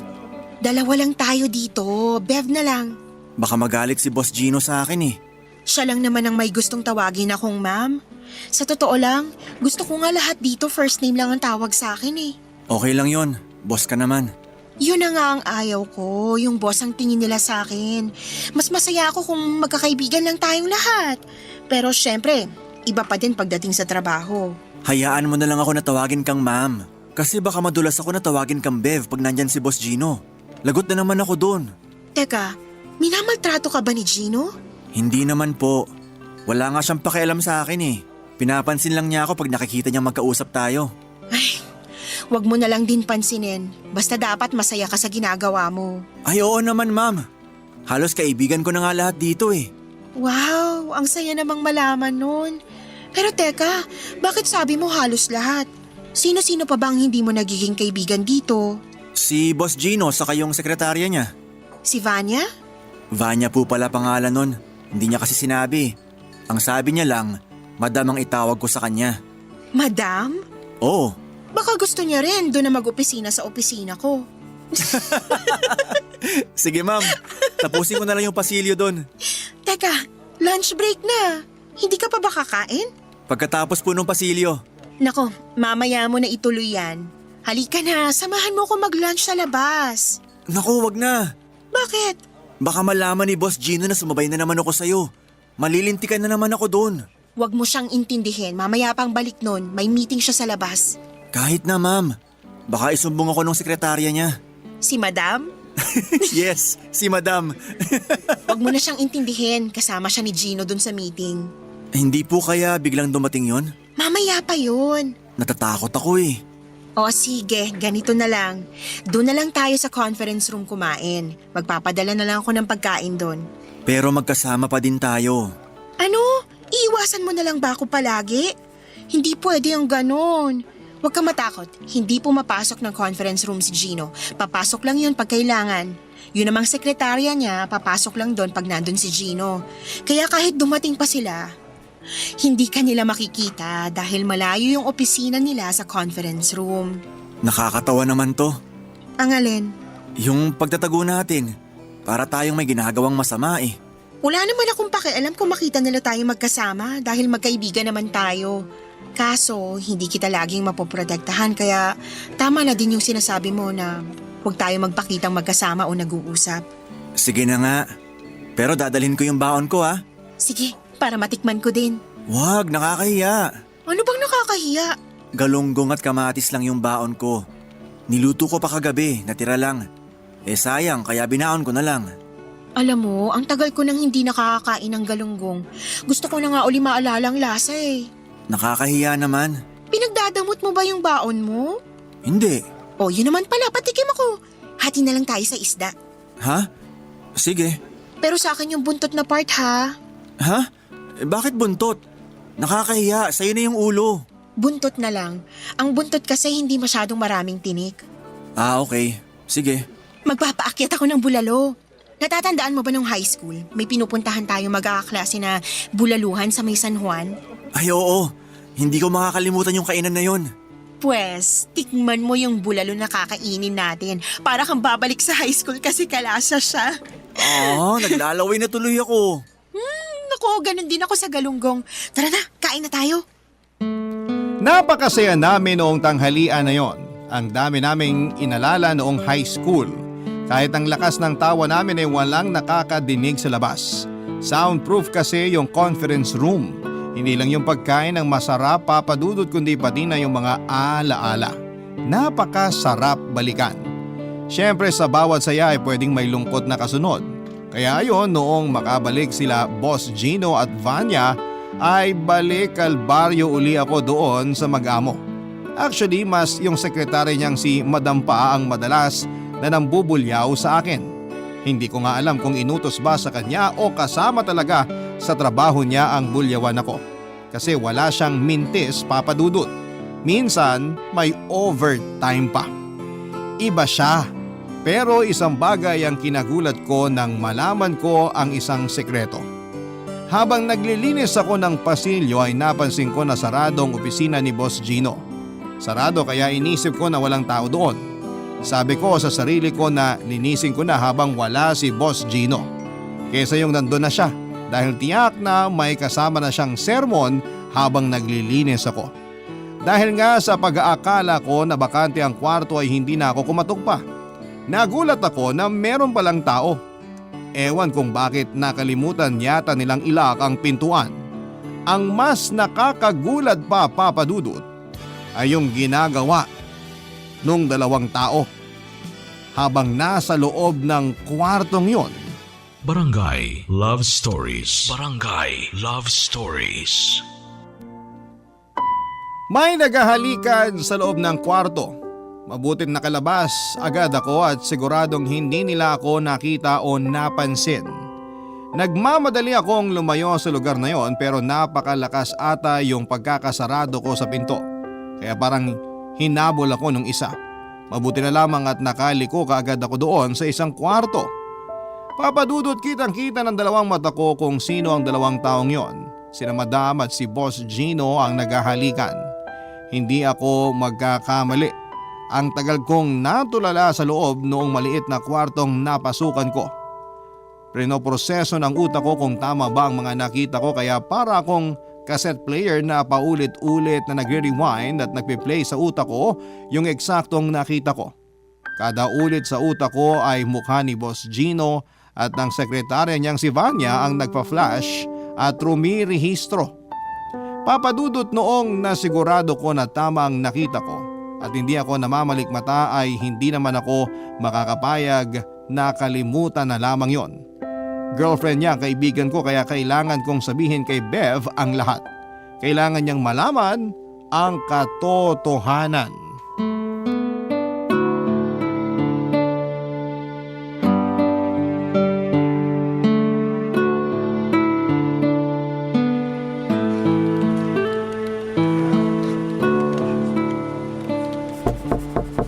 Come in!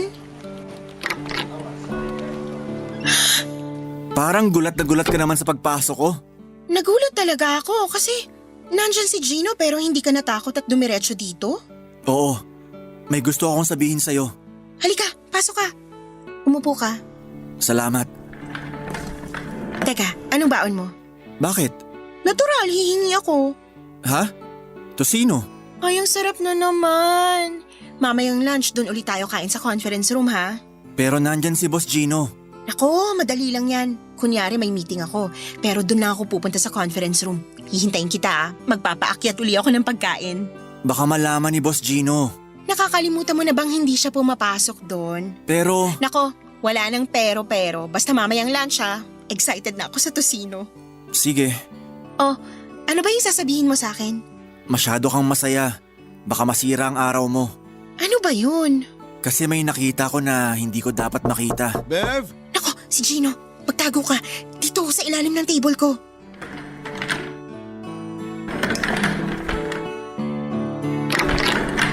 Mahal, sabay tayo mag-lunch? Ay, may pocket meeting ako ng lunch.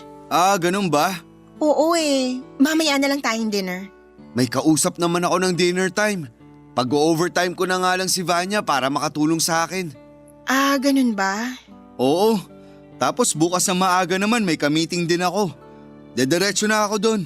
Doon ko na din papupuntahin si Vanya para hindi na siya pumunta dito sa office. Mga after lunch na kami makakabalik. Sige, Thanks, mahal. Ano, di ka talaga pwede mag-lunch? next time na lang. O sige, see you later. Okay. Labas ka na dyan. Sorry ha. Okay lang. Ano yung sasabihin mo? Bev, Oh, ano to? Surprise? Mang tagal naman. niloloko ka ni Gino. Ano? Nahuli ko siya na may kahalikan sa opisina niya. Ano? Hindi ko sinasadya. Akala ko walang tao sa opisina niya. Maglilinis sana ako pero nagulat ako sa nakita ko. Niloloko ka niya, Bev. Ano bang sinasabi mo? Paano niloloko niya ako? Nahuli ko sila naghahalikan ni Vanya sa loob ng opisina ni Boss Gino mismo. Huling-huli ko at kitang-kita. Seryoso ka ba? Oo. Hindi mo ba napapansin na laging kasama ni Gino si Vanya kahit saan siya magpunta? Sandali, She. Pag-isipan mo yung sinasabi mo, ha? Relasyon ko ang pinag-uusapan dito. May relasyon din sila nung sekretarya niyang si Vanya. Sherwin, kung totoo yung sinasabi mo, pengi akong pruweba. Alam ko, hindi maganda ang naging trato sa'yo ni Gino, pero hindi mo naman kailangan gumawa pa ng kung anong kwento. Wala akong hawak na katibayan pero hindi ko gawa-gawa ang sinasabi ko. Pwes kung wala kang pruweba, tigilan mo na yung sinasabi mo. Pero Bev, niloloko ka niya. Tumigil ka na! Ayokong pag-usapan yan. Bev, Tama na, napipiko na ako. maniwala ka sa akin. Tama na, Sherwin! Lumabas ka na. Hindi na ako sasabay sa'yo mag-lunch, may gagawin ako. Bev! Kung uulitin mo yan, bigyan mo ako ng pruweba. Kung wala, wag mo nang banggitin uli yan. Makakaalis ka na. Papadudot hindi naniwala si Bev sa mga sinabi ko. Alam kong mahal niya si Gino at ganon kasi siya mula noon pa. Ipinaglalaban niya ang mga mahal niya. Noong high school nga po noong naging kami ay siya ang laging tagapagtanggol ko sa lahat ng mga naninira sa akin. Lagi siyang naniniwala sa akin sa lahat ng mga sinasabi ko sa kanya. Kaya hindi ko po maintindihan kung bakit hindi niya ako mapaniwalaan noong oras na sabihin ko yung tungkol sa sekreto ni Gino. Alam ko pong si Gino na ang boyfriend niya pero iba naman po siya. Hindi ko po masasabing sinungaling si Gino kasi hindi pa naman siya tinatanong ni Bev kaya hindi pa naman siya nagsisinungaling. Pero malaking bagay po kay Gino si Bev dahil ang pinagtatrabahuhan niya ay pag-aari nila Bev at malaki ang sweldo at posisyon niya. Isa pa nga po yun sa pinagtataka ko na kay Bev na lahat ng magandang katangian ay bakit nakuha pang magtaksil ni Gino. Maayos na girlfriend at magandang kabuhayan pa ang naibibigay sa kanya ni Bev. Ano pa ba ang hanap niya para magloko siya ng ganon? Sa sarili pang baluarte ni Bev na gagawa ni Gino ang kalokohan niya. Hindi po naniwala sa akin si Bev pero gagawin ko ang magagawa ko para mapatunayan sa kanya at para maprotektahan ko rin siya sa pangit na mga nangyayari. Malaki ang utang na loob ko kay Bev hindi lang dahil tinutulungan niya ako ng mga panahon na yon kundi dahil sa lahat ng magandang nagawa niya sa akin mula pa noon. Habang naghahanap ako ng matibay na ebidensya ay alam na pala ni Gino na nahuli ko sila ni Vanya. Tiningnan niya ang CCTV ng hallway at nakita niya ako na pumasok at nagmamadaling umalis sa opisina niya noong araw na nahuli ko sila. Kaya hindi nagsayang ng oras si Gino at gumawa ito ng paraan para ako ang masira at mapaalis. Nagsabi siya sa security na may malaking pera na nawawala mula sa drawer niya. Pinahalungkat niya ang mga locker ng mga tao at sa locker ko nakita ang perang nawawala. Masakit man kay Bev ay kinailangan niya akong tanggalin sa trabaho. Noong araw na yon ay pinaalis ako sa trabaho at si Bev mismo ang nagpaalis sa akin.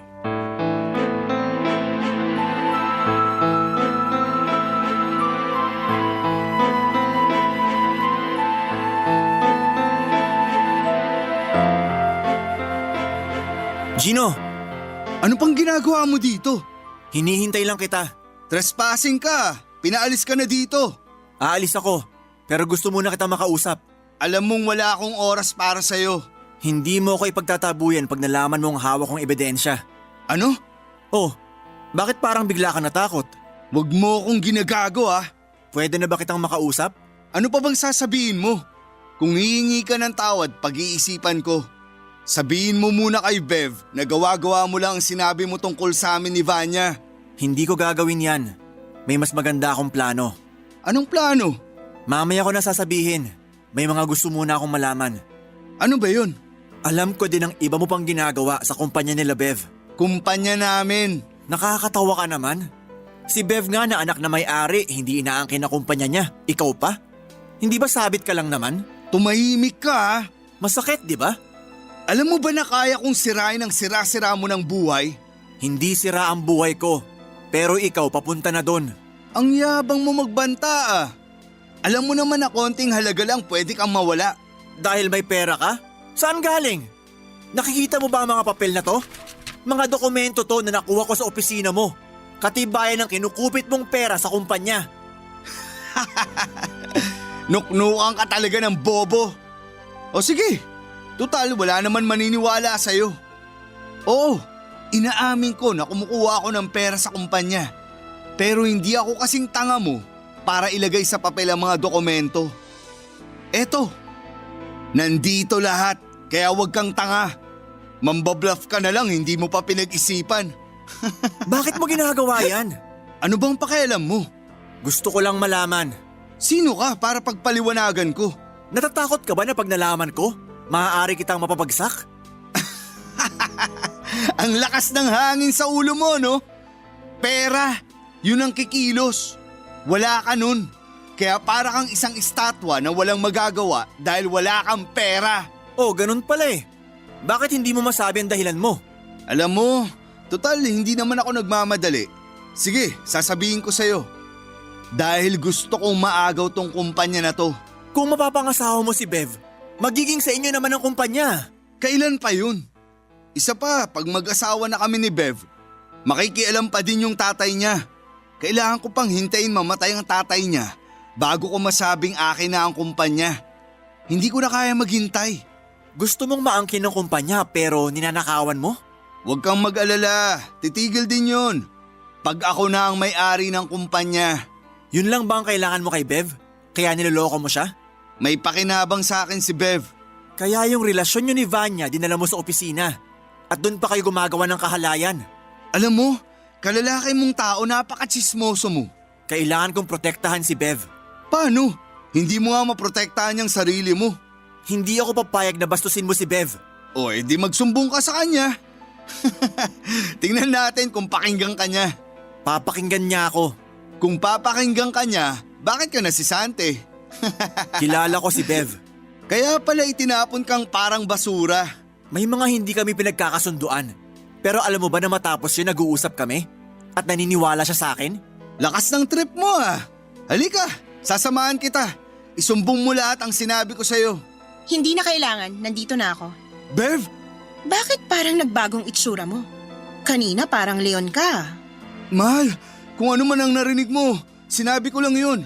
Kasi kanina pa ako binibwisit niyan eh. Totoo ba? Oo, kaya huwag mong intindihin yun. Kaso hindi eh. Anong ibig mong sabihin? Nung sinabi ni Bev na magbigay ako ng pruweba, kanina bago ako pinaalis, may nilagay akong kamera sa opisina mo. Ano? Sinabi sa akin ni Sherwin kung saan niya nilagay. Kaya nung lumabas kayo ni Vanya, pumunta ako sa opisina niyo para kunin yung camera. Napanood ko na din. Mga baboy kayo! Mahal, inakit lang ako ni Vanya. Oo nga. Kaya pala ikaw ang agresibo. Tsaka yung hawak mong hard drive, kahit sirain mo wala akong pakialam. Pinatrace ko na sa accounting lahat ng mga nawawalang pera ng kumpanya. At isa lang ang inuugnay ng mga data. Ikaw. Mahal, hayaan mo ako magpaliwanag. Una, wag mo akong tawaging mahal. Ma'am Bev ang itawag mo sa akin. Pangalawa, dun sa husgado ka na magpaliwanag. Tara na, Sherwin. Bev! Papadudot, hindi po pala magandang tingnan ang leon kapag umiiyak. Pinag-aralan ng legal team ng kumpanya ang mga kasong isasampa laban kay Gino. Ako naman po ay hindi na janitor pero huwag niyo pong isipin na sa akin ibinigay ang posisyon ni Gino. Madami pa pong mga mas deserving kesa sa akin. Ako po ang ginawang head of security ng kumpanya. Pinakuha ko ni Bev ng crash course para doon para mas madagdagan pa daw ang alam ko. Kaya maganda naman po ang trabaho ko ngayon pati na rin ang sweldo. Papadudot, hindi talaga nagbago si Bev. Naniwala pa rin siya sa akin kaya nabunyag ang mga kalokohan ni Gino. Hindi lang sa propesyon kundi sa personal. Matagal na palang may relasyon sina Gino at Vanya. Si Bev naman kasi ay malaki din ang ibinibigay na tiwala kay Gino kaya nabulag siya kahit paminsan-minsan ay nasa harapan na niya ang pagpapatunay na may ginagawang kalokohan itong si Gino. Madalas sa minsan ay mahirap din po talagang maging masyadong mabait. Papadudot, maganda ang samahan namin ni Bev mula din sa pagiging profesional hanggang sa personal. Sa oras ng trabaho ay boss ko siya at empleyado niya ako. Pero pagtapos na ang trabaho ay matalik kaming magkaibigan. Naging kami nga ni Bev noong high school pero hanggang doon na lamang yon. Ang ipinagpapasalamat ko ng husto ay ang mabuting pagkakaibigan namin ngayon. Nung una, nang kainin ako ng hirap ng pandemya ay parang nawala na ako ng pag-asa. Kasi parang nilayuan na ako ng mga kaibigan at kakilala ko. Pero dahil po kay Bev ay naniwala uli ako na hindi ako iniwan ng Diyos. Dito naman sa lupa kahit madami ang nang iwan ay laging maiiwan din na nandyan lamang para sa atin. Salamat po Papa Dudut sa pagbasa ng aking kwento, ang inyong forever kapuso at kabarangay, Sherwin. Nagustuhan ng iyong napakinggan? Ituloy yan via live stream sa www.gmanetwork.com/radio. Barangay LS 97.1 Forever!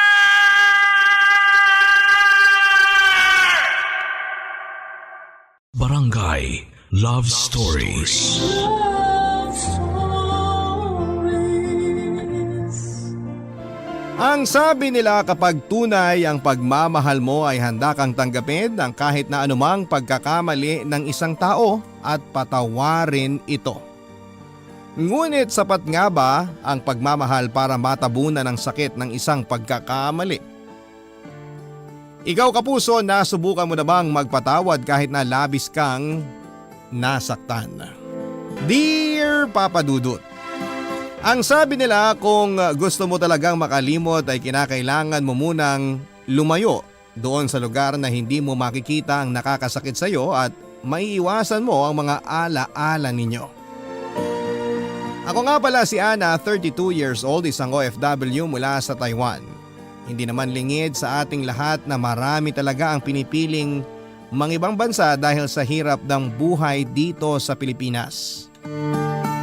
Graduate ako ng 2-year program ng midwifery.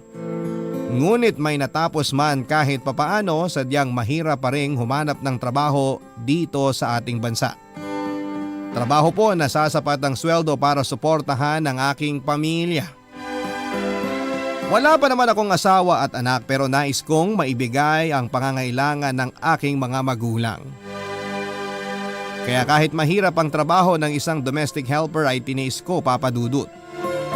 Marami ang nagtatanong kung bakit ako nagtitiis na maging tagalinis ng bahay ng ibang tao sa ibang bansa ngayong may natapos naman ako. Pero wala akong pakialam sa mga sinasabi nila, ang mahalaga ay nakapagpapadala ako sa aking ama at inang. Ang totoo niyan, Papa Dudut, biglaan din ang aking pagpunta ng Taiwan at hindi ko naman talaga ito pinaplano. Ngunit naging malaking tulong ito para sa akin. Ang sabi nga nila, kung gusto mong tuluyang makalimot, kailangan mo talagang lumayo. Yung malayong malayo sa taong gusto mong kalimutan at malayong malayo sa mga lugar at bagay na may ala-ala ninyong dalawa. Kaya naman nang may kaibigan ako nagalok sa akin ng trabaho sa Taiwan ay agad ko po itong tinanggap. Bago ako pumuntang Taiwan ay nakatakda na sana akong ikasal sa kauna-unahang lalaking naging nobyo ko.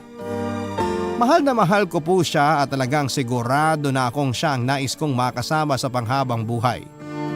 Ngunit kahit gaano mo pala kamahal ang isang tao, may mga pagkakamaling hindi mo pa rin kayang tanggapin. Tandang-tanda ko pa ang gabing naging dahilan upang hindi ako tumuloy na humarap sa altar na kasama siya.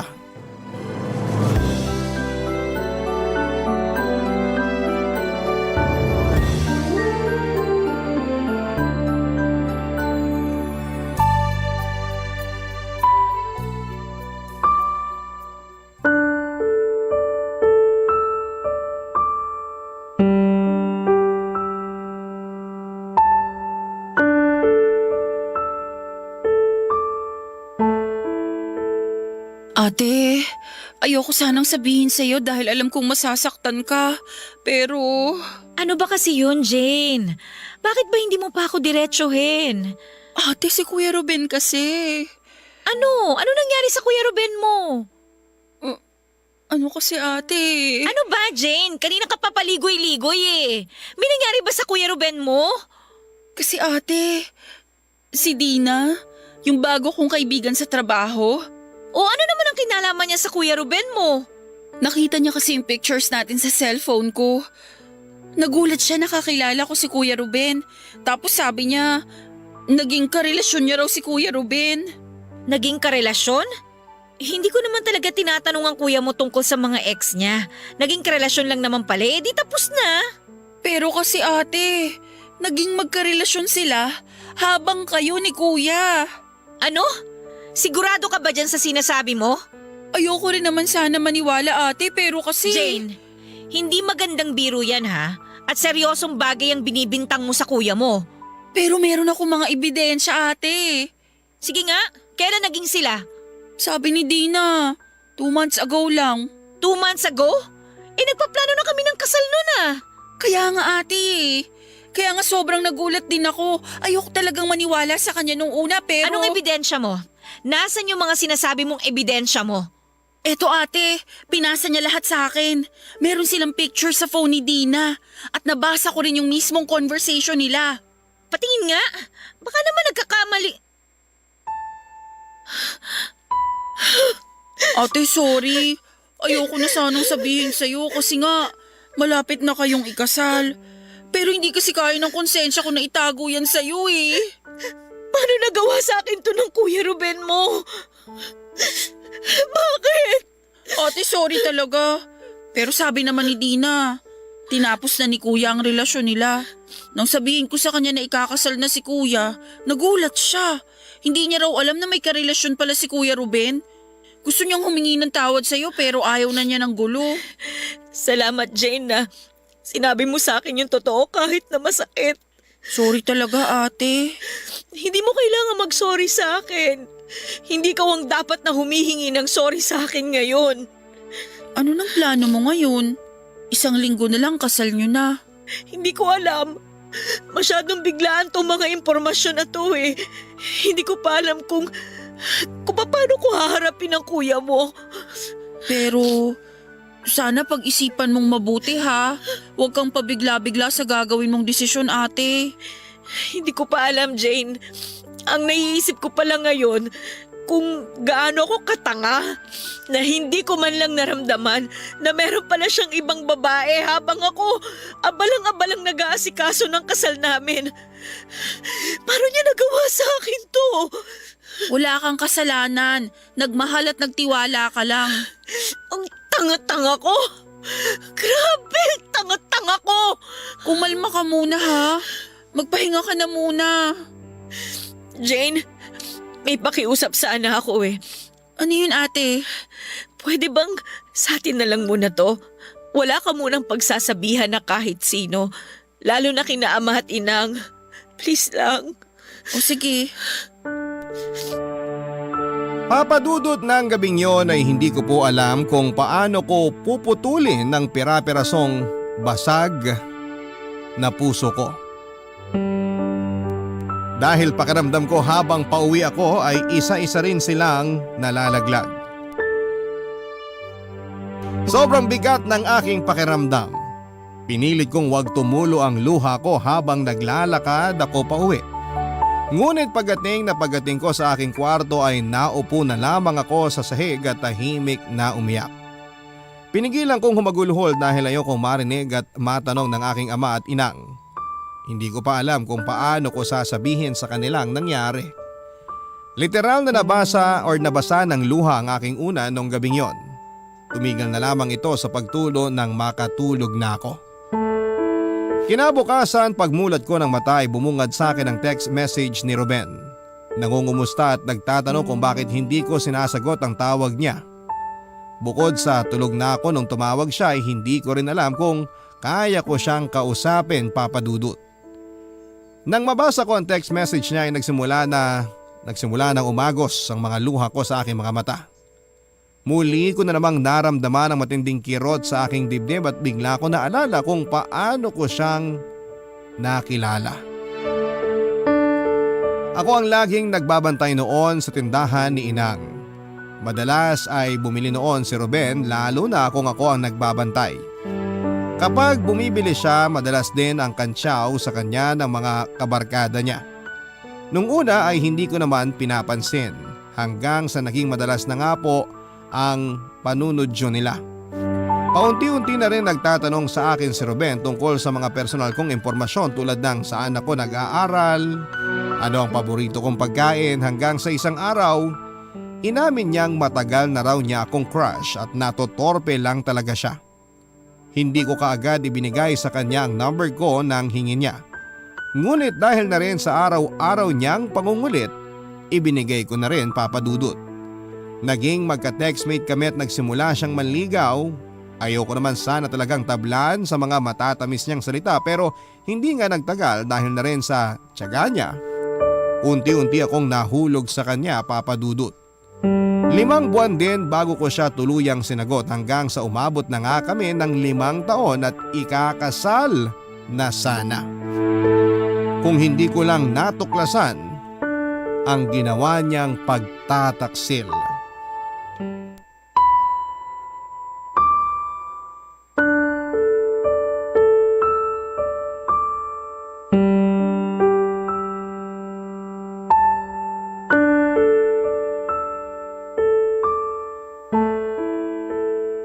Mahal, kamusta ka? Bakit parang matamlay ka ata? May sakit ka ba? Okay lang ako. Tsaka bakit parang mugto ata yung mga mata mo? Puyat ka ba? O umiyak ka? Okay nga lang ako. Naku mahal, mukhang na-stress ka na sigurado sa mga preparasyon para sa kasal natin. Dapat magpahinga ka rin. Relax ka lang, magiging okay din ang lahat. Ruben, sabihin mo nga sa akin. Mahal mo ba ako? Mahal naman. Kailangan mo pa bang itanong yan? Ano bang nangyayari sa'yo? Okay ka lang ba talaga? Sagutin mo yung tanong ko. Mahal mo ba ako? Oo naman. Aabot ba tayo ng 5 taon kung hindi tayo nagmamahalan? Tsaka magpapakasal ba tayo kung hindi kita mahal? Sigurado ka bang mahal mo ko? Ana, ano ba talagang nangyayari? Diretsuhin mo na nga ako. Bakit ka ba nagkakaganyan? Kung mahal mo talaga ako, paano mo nagawa yon? Paano mo nagawa yon? At kaya mo pa rin akong tingnan ng diretso sa mata at sabihing mahal mo ako? Hindi kita maintindihan. Ano ba talaga nangyayari? Sino si Dina? Dina? Sino? Ruben, please! Huwag ka na magmaang-maangan. Alam ko na yung totoo. Ana, teka lang. Hayaan mo muna ako magpaliwanag. Ano ba bang dapat mong ipaliwanag? Ruben, bakit? Paano mo nagawa sa akin yun? Mahal, tapos na yun. Ikaw talaga ang mahal ko. So sinubukan mo lang. Testing kung talagang ako yung mahal mo? At dahil na testing mo, tinapos mo na at handa ka ng pakasalan ako. Ganun ba yon? Mahal, patawarin mo ako. Natukso lang ako sandali. Alam ko namang mali kaya nga tinapos ko na. Dahil ikaw talaga ang gusto kong makasama habang buhay. Umamin ka nga sa akin, Ruben. Bukod kay Dina, ilang babae pa ang sinabay mo sa akin? Ang tanga-tanga ko. Wala na, Ana. 1 beses lang nangyari yun. Si Dina lang. Paano pa kita paniniwalaan ngayon? Ana, maniwala ka sa akin please. Alam kong wala akong ibang pwedeng idahilan. Mali talaga yung ginawa ko. Pero maniwala ka. Wala na akong naging ibang babae. Saan ba ako nagkulang sa'yo? Hindi pa ba sapat yung mga ginagawa ko para maiparamdam sa'yo ang pagmamahal ko? Wala kang pagkukulang, Ana. Wala kang… Bakit nagawa mo maghanap ng iba? Ano yun? Sinubukan mo lang tumikim? Sinubukan mo lang bago ka tuluyang magpakasal? Hindi naman sa ganun. Ana, patawarin mo ako. Tama na, Ruben! Hindi ko na kaya makinig sa mga sasabihin mo.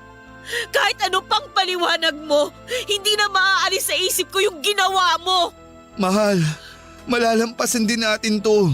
Magsisimula tayo ulit. Kapag kasal na tayo… Wala nang kasalang mangyayari! Teka lang, Ana. Huwag kang padalos-dalos sa mga sinasabi mo. Pag-usapan muna nating mabuti to. Wala nang dapat pag-usapan, Ruben. Buo ng desisyon ko. Ana, parang ahawa mo na oh. Huwag mo namang gawin sa akin to. Please. Sana naisip mo yan bago ka ng babae. Hindi mo alam kung gaano kasakit, Ruben. Akala mo ba madali sa akin tong desisyon na to? Akala mo ba hindi ko to pinag-isipan? Ana naman, please. Huwag naman ganito. Tama na, Ruben. Ilang ulit ko rin kinumbinsi ang sarili ko at nag-isip ng mga dahilan para manatili pa sa relasyong to. Pero tuwing naiisip ko na nagawa mo magtaksil, hindi ko kaya. Kung gusto mo, pwede naman muna nating iurong ang kasal. Bibigyan muna kita ng oras para... Hindi na, Ruben. Tama na! Mas mabuti nga ngayon palang tapusin na natin to. Pero Ana, anong sasabihin ko sa mga tao? Hindi ko na problema yan. Ako na ang bahala magsabi sa mga kamag-anak ko. Ikaw na ang bahala sa mga kamag-anak mo. Ana naman, please. Simula ngayon, ayoko na ring makita ka. Huwag ka nang pumunta sa bahay para gumawa pa ng eksena. Huwag na nating idamay si ama at inang dito. Mahal, parang awa mo na oh. Gagawin ko lahat, mapatawad mo lang ako. Mas mabuti na to para sa ating dalawa, Ruben. Nang umuwi ako mula sa pag-uusap namin ni Ruben ay hindi ko na napigilan ang tuloy-tuloy na pagdaloy ng aking mga luha. Hindi ko maipaliwanag ang sakit na nararamdaman ko, Papa Dudut. Tila ba papel na nilulukot ang aking puso. Unti-unting gumuho ang mga pinapangarap ko para sana sa pamilyang sisimulan naming dalawa. Ngunit kahit gaano pa kasakit, kinakailangan kong humarap kay Ana at Inang upang sabihin... Kailangan kong humarap sa aking mga magulang kay Ama at Inang upang sabihin sa kanila na hindi na matutuloy ang aming kasal. Noong una po ay nagagalit ang aking mga magulang. Lalo na si Ama dahil isang linggo na lamang sana ay kasal na. Nabili na ang ihahaing baboy, nakausap na ang mga magluluto. Ilang ulit nila akong tinanong kung anong dahilan ng biglang pagbabago ng isipan ko pero wala akong lakas ng loob na sabihin ang katotohanan. Ang tanging sinabi ko lamang sa kanila ay napagtanto ko na hindi pa ako handa. 2 araw makalipas ang pag-uusap namin yon ni Ruben ay tumawag sa akin ang isa kong kaibigan na matagal na rin akong kinukulit. Baka raw gusto kong sumama sa kanya na magtrabaho sa Taiwan. Tutulungan niya raw akong mag-ayos ng mga dokumento kung papayag ako dahil urgent ang hinahanap. Sa tindi ng sakit na nararamdaman ko noon ay hindi ko na pinag-isipan pa. Agad na akong pumayag at nagasikaso ng mga papeles na kakailanganin. Naisip kong ito ang kailangan ko para makalayo at tuluyan ng makalimot. Mabilis naman akong nakapagayos ng aking mga kailangan. Agad ako nagpaalam sa aking mga magulang, Papa Dudut. Labag man sa kanilang kalooban ang bigla kong desisyon ay pumayag na rin po sila. Kaya naman ang nakatakdang araw ng kasal ko sana ay naging araw ng pag-alis ko ng Pilipinas upang magkaroon ng bagong simula.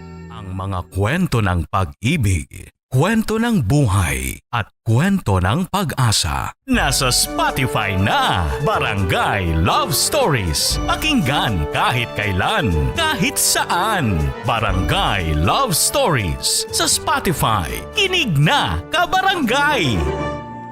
Totoo palang hindi lahat ng nasa ibang bansa ay maayos ang buhay, Papa Dudut.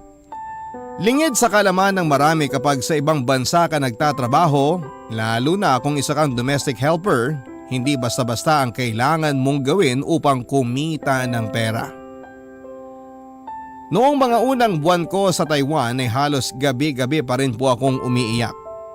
Tila hindi nababawasan ang sakit na nararamdaman ko. Parang paulit-ulit pa rin pinupunit ang puso ko tuwing maaalala ko si Ruben. Maraming beses na iniisip ko kung nagkamali ba ako ng desisyon. Kung dapat bang binigyan ko pa siya ng pagkakataon. Ngunit paulit-ulit din ang sagot ko. Hindi ko kaya. Alam ko lang na kung tinuloy namin ang kasal ay mapupuno lamang ng duda ang aming pagsasama. Kaya lagi kong kinukumbinsi ang sarili ko na tama lang ang ginawa ko.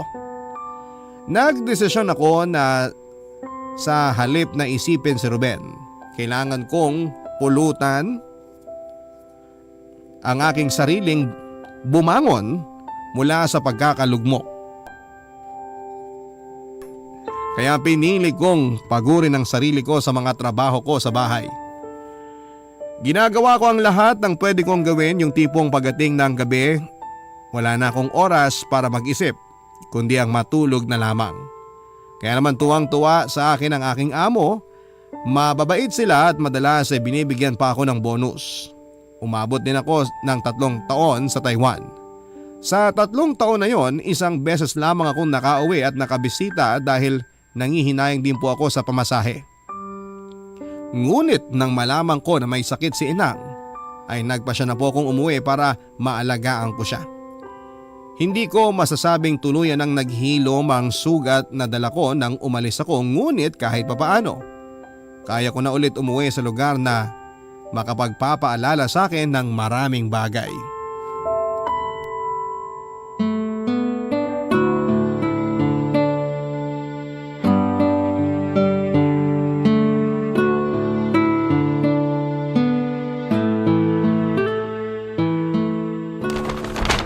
Wow ate, napakarami naman ito.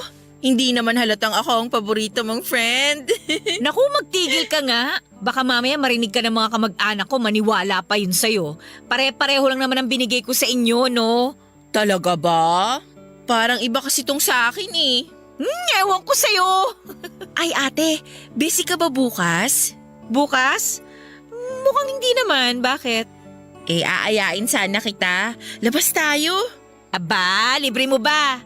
Kung oo, sige, game ako. Eto naman, ikaw nga itong nanggaling sa ibang bansa tapos akong manlilibre. Ay bakit? Sino ba nagaya? Ako? Kita mo na, o di ikaw manlilibre. Ikaw naman, di ka na mabiro. Siyempre libre ko. Saan ba tayo pupunta? Ano bang meron? Di ko pa naman birthday ah.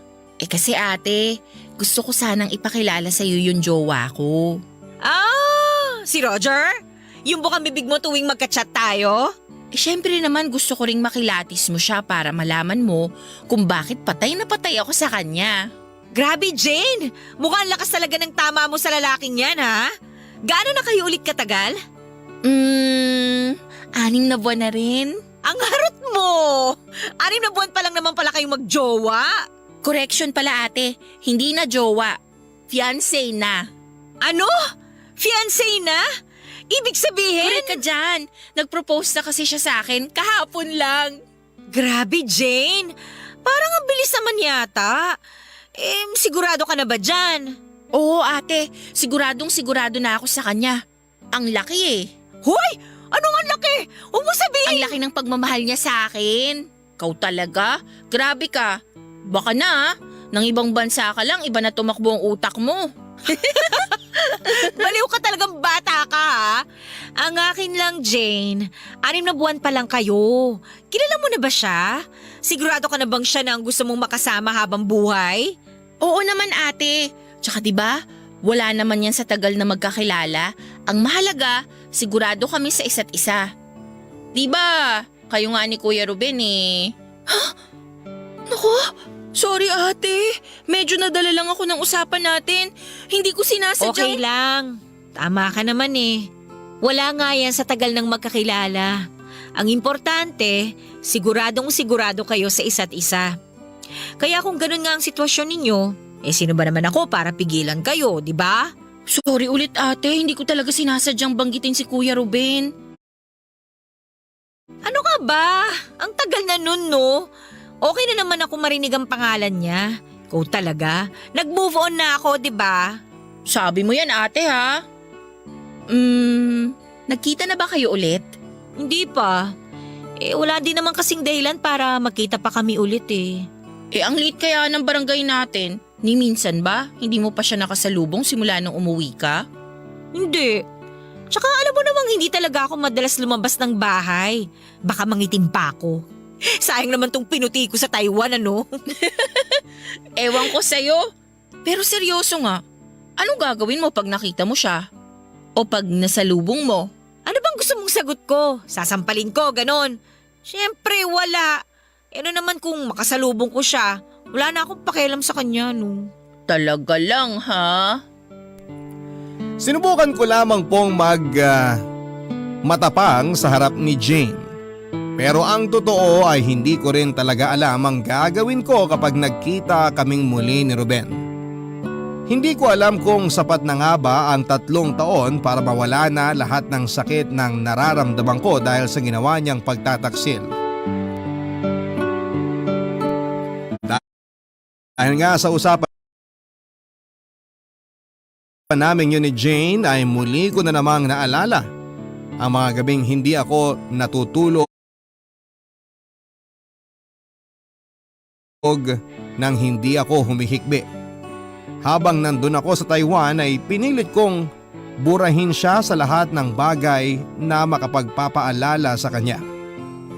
Pinilit kong gawin ang lahat para tuluyan siyang mabura sa isipan ko, sa sistema ko. Hindi po yun madali pero may mga araw na matagumpay kong nagagawa yon hanggang sa paunti-unti ay hindi ko na siya naiisip pa.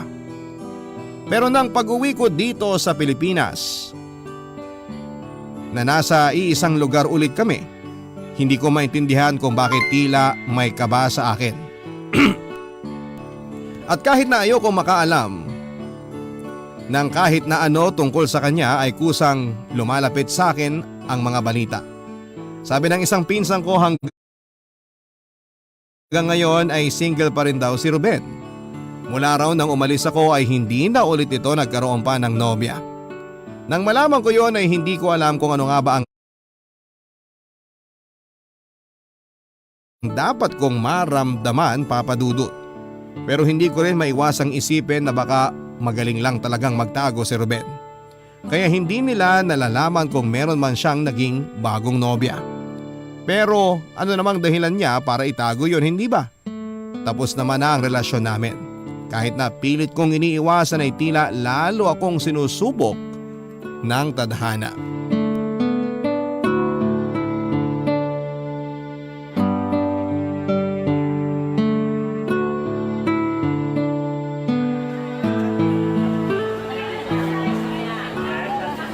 Ana!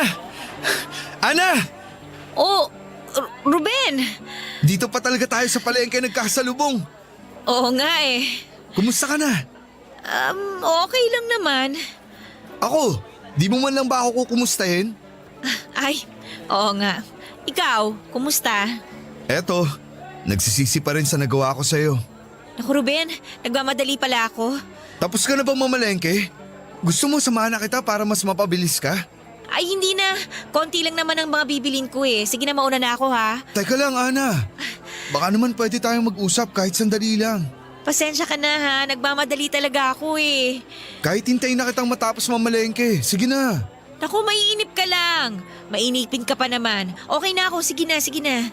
Iniiwasan mo pa rin ba ako? Hindi ah. Pakiramdam ko, iniiwasan mo pa rin ako eh. May epekto pa rin ba ako sa'yo? Ano bang sinasabi mo? Wala na, no? Kung ganun, baka naman pwede mo na akong pagbigyan. Mag-usap naman tayo, please. Ay, napakakulit mo talaga. Sige na nga, pero dito talaga sa gitna ng daan? Doon, gumilid muna tayo sa may waiting shed.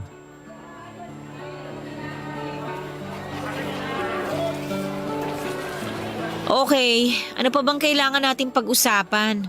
Ano bang gusto mong sabihin? Ana, gusto ko lang humingi sa'yo ulit ng tawad. Nang maayos. Alam kong hindi maganda yung huli nating pagkikita. Oh, di ba okay na yun? Tapos na yun. Napatawad mo na ba ako? Siguro. Hindi na ako magsisinungaling sa'yo pero sa totoo lang, hindi ko rin alam eh. Kaya ba, hindi mo sinagot kahit isa man lang sa mga sulat ko? Teka, paano mo pala nalaman ang address ko sa Taiwan? Si Jane bang nagsabi sa'yo? Hindi si Jane. Mukhang mas matindi pa galit nun sa akin kesa sa'yo. Kung hindi kay Jane, kanino mo nalaman ang address ko? Nagmakaawa ako sa inang mo. Nung una, ayaw niya rin ibigay. Pero siguro, nakulitan na rin sa araw-araw kong pagpunta sa inyo. Kaya binigay na rin niya. Naku, yung si inang talaga, yari sa akin yan. Hayaan mo na. Ako naman talaga ang namilit sa kanya. Pero Ana, hindi mo ba sinabi sa kanila ang dahilan kung bakit hindi natin tinuloy ang kasal? Bakit? Nagtanong ba si Inang sa'yo? Sinabi mo ba? Hindi ko lang naman sa'yo gustong humingi ng tawad. Sa mga magulang mo na rin. Kaya sinabi ko sa kanila ang totoo. Talaga? Ano nangyari? E di ayun, naligo ako ng malamig na tubig. Sinabuyan ako ni Inang. Nagpapasalamat na nga lang ako na hindi yun mainit na tubig. Kung hindi pa siya inawat ng ama mo, baka hindi lang yun ang inabot ko. Ginawa yun ni Inang? Oo. Pero bakit nga hindi mo sinabi sa kanila ang totoo? Kahit papano naman, Ruben, minahal kita. May pinagsamahan tayo. Ayoko lang din sana na maging masama ang tingin nila sa'yo. Pero wala na rin palang kwenta ang pagsisinungaling ko dahil sinabi mo na yung totoo. Salamat, Ana. Sana talaga mapatawad mo na ako. Matagal na rin naman yun. Tsaka feeling ko okay naman na ako. Talaga bang tapos na? Hindi mo na ba talaga ako mabibigyan ng isa pang pagkakataon? Ruben. Sana mapagbigyan mo pa ako, Ana. Bago man lang ako umalis papuntang Saudi. Malapit na palang umalis si Ruben at susubukan daw niyang makipagsapalaran sa Saudi. Kung magiging totoo ako sa sarili ko ay hindi ko alam kung ano ang dapat kong maramdaman. Gusto kong isipin na dapat ay wala na akong pakialam. Na ano naman kung aalis na siya. Dapat ang sabihin ko na lang di go. Pero may kakaibang bigat sa dibdib ko sa balitang yon. Nang magkakwentuhan muli kami ni Jane ay kinumpirma niya sa akin na nang umalis ako ay hindi na ulit nagkanobya pa si Ruben. Noong mga unang buwan halos araw-araw daw itong lasing. Nang lumaon ay ibinuhos daw nito ang oras niya sa pagtatrabaho sa bukid nila. Siya nang namahala sa bukirin ng kanyang papang. Simula na magkausap kami ni Ruben sa palengke ay panay na rin ang pagpapadala nito ng mga sulat na ni minsan ay hindi ko naman sinagot. Minsan ay nagpapadala din po ito ng bulaklak o kaya ng mga kakanin na alam kong paborito ko. Sa madaling salita ay sinusubukan niya ulit naman ligaw. Ayoko naman sanang pansinin ngunit kilala ko si Ruben. Kahit na sabihin kong tumigil na siya ay hindi siya basta-basta hihinto. Kaya naman hinayaan ko na lang din siya. Naisip ko na kapag lumipas ang mga araw papadudot, mapapagod din siya. Pinigilan ko ang sarili kong tablan muli ng kanyang mga matatamis na salita. Natatakot pa rin ako kapag naaalala kong minsan na siyang nagtaksil sa akin. Ayoko nang makaramdam ng kahit na ano pa para sa kanya, lalo pat aalis din naman pala siya, papadudot. Ang mga kwento ng pag-ibig, kwento ng buhay at kwento ng pag-asa. Nasa Spotify na, Barangay Love Stories. Pakinggan kahit kailan, kahit saan. Barangay Love Stories sa Spotify. Kinig na, kabarangay! Talagang dito sa bansa natin, kapag nagkakaedad ka na, mahirap nang iwasan ang mga tanong ng mga taong nasa paligid mo. At ang paborito nilang tanong ay kailan ka ba mag-aasawa? Kesyo hindi na raw ako bumabata at baka hindi na kayanin ng katawan ko ang magkaanak. Na mahirap daw ang tumanda ng mag-isa. Wala kang makakasama. Walang mag-aalaga sa'yo. Alam ko naman na inaalala lamang ng ama at ina ang aking kapakanan ngunit nakakarindi na rin kapag paulit-ulit. Pakiramdam ko tuloy ay nakabantay sila sa bawat kilos ko. Nakatingin sila tuwing makikita nila akong nakangiti habang hawak ko ang cellphone ko. Paulit-ulit nilang sinasabi na gusto na raw nila ng apo. Na sana raw bago sila lumisan sa mundong ito ay makita muna nila ang mga magiging anak ko. Bukod sa aking mga magulang, nandyan din ang aking mga tiyuhin at tiyahin na hanggang ngayon ay may paninisi pa rin kung bakit hindi ko pa tinuloy noon ang magpakasal.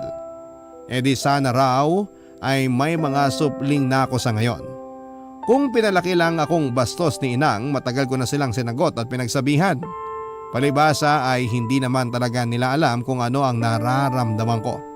Kaya wala akong magawa kundi ang tumango-tango na lamang at ngumiti-ngiti tuwing pinagsasabihan nila ako.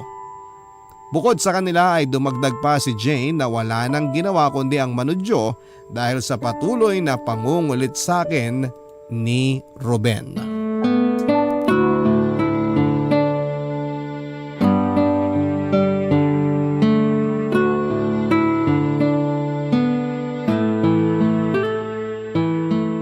Grabe ate, sa 3 taon mo sa Taiwan, wala ka man lang nakilala ron? May mga nakilala naman ako. So, nagka-boyfriend ka ron? Pilipino ba? Taiwanese? Gwapo ba ate? Singkit? Para kang sira. May mga nakilala ako pero mga naging kaibigan lang. Wala man lang nanligaw sa'yo? Ang ganda mo kaya. Syempre meron no. Ayoko lang. Nye, ba't naman? Jane, hindi naman ako pumunta doon para magpaligaw, di ba? Pumunta ako doon para magtrabaho. Talaga ba? Bakit? Tingin mo ba may iba pang dahilan? Ang sabihin mo, hindi ka nagpaligaw kasi gusto mo pa rin si Kuya Ruben. Hoy, hindi ah! Pero yung totoo nga, hindi mo na ba talaga gusto si Kuya? Syempre nung una, ganun nga. Bakit ako magpapaligaw kung hindi ko pa naman talaga nakakalimutan yung ex ko? Tsaka siguro dahil pagkatapos na nangyari, natakot na ako. Natakot na akong magmahal at masaktan. Natakot magmahal? Grabe kaya yung sakit. Oh, sa bagay nga naman. Kung sa akin din nangyari yun, hindi ko rin alam kung baka ano nang nagawa ko. Ang tapang mo nga eh. Wala naman na kasi akong choice nun kundi maging matapang eh. Pero seryoso nga ate, wala na ba talagang pag-asa sa'yo si Kuya Ruben? Natatakot na ako eh. Pero kung hindi ka natatakot, may pag-asa pa. Hindi ko alam. Siguro. Alam mo yung nasa pagitan ka ng takot at gusto mo magbigay ng pagkakataon. Pero hindi ko kasi alam kung kaya kong kalimutan yung nagawa niya. Hindi kasi ganun kadali yun ate. Mahirap naman talaga yung pinagdaanan mo. Mahirap nga naman rin kung bibigyan mo ng chance pero lagi ka namang praning. Parang susugal ka na rin nun. Ganun na nga. Gusto ko na rin naman talagang patigilin si Ruben pero kilala mo naman yun eh, makulit talaga. Kaya hinihintay ko na lang na mapagod siya. Matagal ko nang gustong itanong sa'yo to kasi curious talaga ako eh. Ano ba yun? Iniisip ko lang. Kasi kung nawawala ba yung love kapag sobra yung sakit, katulad yung sa inyo ni Kuya Ruben, 5 taon kayo. At alam kong sobrang minahal mo si Kuya. So nung nagkamali siya at nasaktan ka, nawala ba yung love? Nawala ba yung matinding pagmamahal? Kaya siya naging sobrang masakit kasi sobrang tindi rin yung pagmamahal. Ganun naman kasi yun eh. Yung mga taong minamahal natin, lalo na yung mga sobrang minamahal natin ha, sila rin yung may kakayahan na saktan tayo ng sobra. Doon naman sa kung nawawala ba yung love, sa totoo lang, hindi. Hindi? Ibig sabihin, kahit sobrang nasaktan ka ni Kuya, mahal mo pa rin siya? Jane, hindi naman yun basta-basta mawawala lang. Actually, hindi mawawala yung love. Kapag sobrang nasasaktan ka, yung tipong durug na durug yung puso mo, lalo mo rin maaalala na sobrang mahal mo. At sa totoo lang yung mga ganong klaseng sakit, hindi yun nawawala eh. Matututunan mo lang mabuhay kasama yung sakit na yun dun sa puso mo. Kasi parte na yun ng proseso para matuto tayo. So ibig sabihin nga, mahal mo pa rin si Kuya Ruben, hindi nawala. Oo, hindi nawala, pero syempre nagbago na. Kung dati mahal ko lang siya, ngayon may kasama ng takot. May kasama na ring kirot dahil sa mga nangyari. Ang weird ng pag-ibig, no? Komplikado talaga ang pag-ibig. Kaya ikaw ha, sinasabi ko sa'yo, hinay-hinay ka lang dyan kay Roger. Huwag kang mag-alala ate, hindi pa naman kami agad magpapakasal, mag-iipon muna kami. Ang mahalaga lang sa ngayon, sigurado na kami na gusto naming makasama ang isa't isa. Forever. In love ka talaga ha. Sa lahat ng mga naging jowa ko ate, siya lang ang minahal ko ng ganito. Alam na alam mo yan. In fairness, oo nga. Luka-luka ka rin kapag in love ka eh, no? Sa totoo lang, hindi ko nga gusto yung mga naging jowa mo. Pero mukhang iba nga itong si Roger. Sobrang iba siya sa kanilang lahat ate. Siya lang ata yung naging karelasyon ko na ni minsan, hindi ako binigyan ng dahilan para magselos. Masaya ako para sa'yo, Jane. Sana talaga si Roger na ang forever mo. Nararamdaman ko ate, siya na talaga. Tsaka nagkasundo kami sa isang bagay eh. O ano naman yung bagay na yon? Na kahit anong mangyari, walang iwanan. Hindi kami maghihiwalay. Ibig sabihin, pareho kaming hindi mangingibang bansa. Puwera na lang kung magkasama rin kami. Wow naman! Mukhang maganda yan ha? Speaking of ibang bansa, alam mo bang malapit nang umalis si Kuya Ruben pa Saudi? Talaga? Kailan daw? Uy, interesado. Baliw hindi ah. Kunwari pa to. Next week daw yung alis ni Kuya.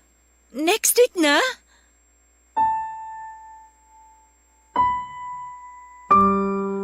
Alam ko naman na dapat ay wala na akong pakialam. Ano naman kung aalis na next week si Ruben? Mas mabuti nga yon nang hindi ko na siya tuluyang makita pa.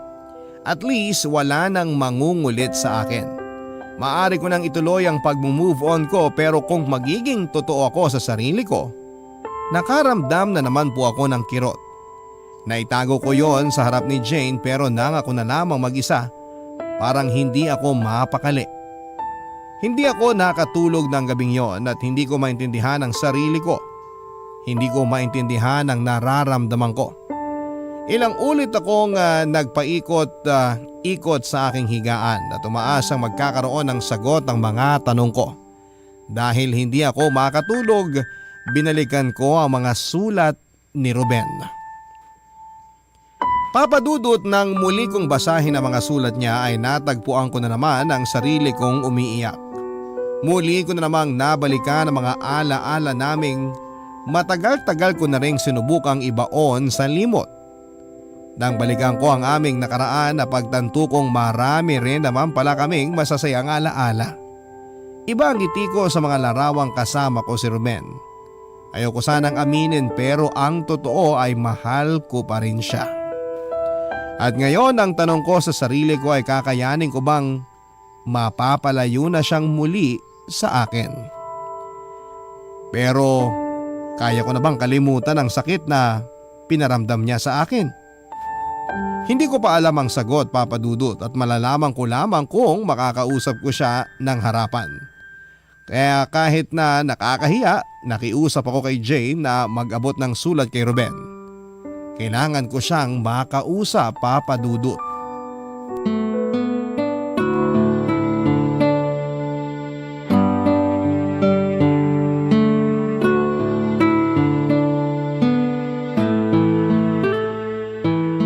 Ana, salamat naman at pumayag ka nang makausap ako. Ang tagal ko rin inintay ang sagot mo sa mga sulat ko. Masyado ka namang masaya? Siyempre naman, masaya lang ako na nakakausap na ulit kita. Balita ako, malapit ka na umalis ah.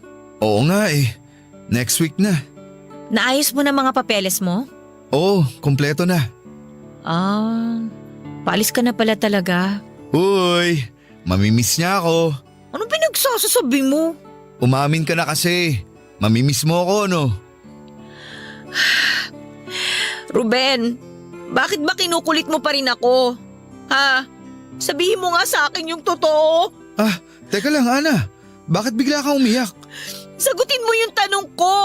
Bakit ba kinukulit mo pa rin ako? Sinabi ko naman na sa'yo, di ba? Mahal pa rin kita. Hindi pa rin kita nakakalimutan. Pero bakit? May sagot ba yun? Hindi ko rin alam. Sinubukan ko rin naman nakalimutan ka. Pero wala eh. Nung umalis ka noon, sobrang sakit na naramdaman ko. Pakiramdam ko mamamatay na ako sa sobrang sakit ng puso ko. Kung ganun mo pala ako kamahal, bakit mo ako nagawang lokohin noon? Alam ko na walang magiging sapat na rason para ipaliwanag ang pagkakamali ko na yon. Pero sobrang pinagsisihan ko na yon. Hanggang ngayon, hindi ko pa rin napapatawad ang sarili ko na nasaktan kita ng ganong katindi. Sobrang sakit ng puso ko noon, Ruben. Pakiramdam ko noon, araw-araw pinipira-pira sa yung puso ko. Gumuho lahat ang pangarap ko para sa ating dalawa. Alam kong sobrang laki ng pagkakamali ko, Ana. At hindi kita pipilitin na patawarin ako agad-agad. Alam kong kailangan kong paghirapan muna ng gusto bago ko makuha ulit ang tiwala mo. Para makalimutan mo na yung sakit na naramdaman mo. Hindi ko alam kung makakalimutan ko pa yon, Ruben. Hindi ko rin alam kung kailan o kung paano.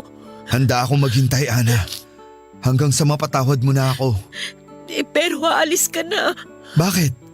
Ayaw mo ba? Pipigilan mo ba ako? Kapag sinabi ko ba sa'yo na huwag ka nang umalis, hindi ka aalis? Oo! Kapag sinabi mong wag na akong umalis? Hindi ako aalis. Alam mo kung ano nakakatawa, Ruben? Kahit na sobrang tindi ng sakit na naramdaman ko dahil sa ginawa mo noon, ang totoo,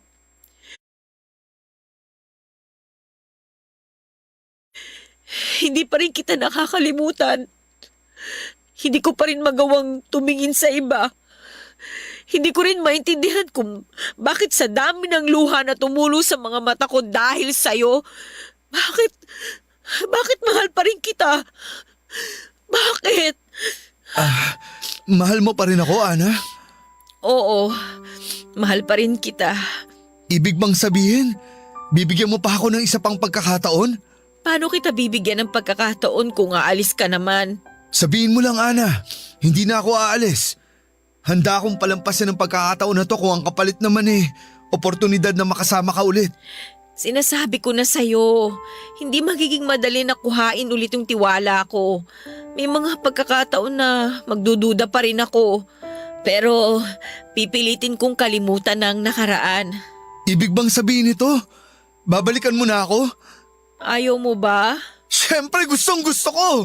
Dapat nga 3 taon na tayong kasal ngayon Oo nga no, ngayon pala dapat yung araw na yon. Ikaw kasi. Ako talaga ha? Joke lang. Ikaw naman di mabiro. Pero gusto mo ba ituloy na natin? Ang alin? Magpakasal. Ana, hindi na kita pakakawalan ulit. Teka lang, seryoso ka ba?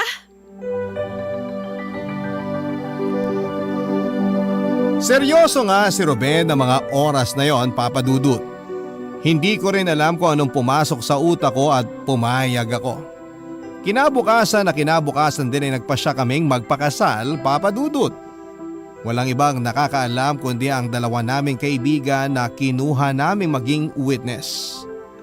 Umuwi kami sa aking ama at inang upang sabihin na kasal na kami.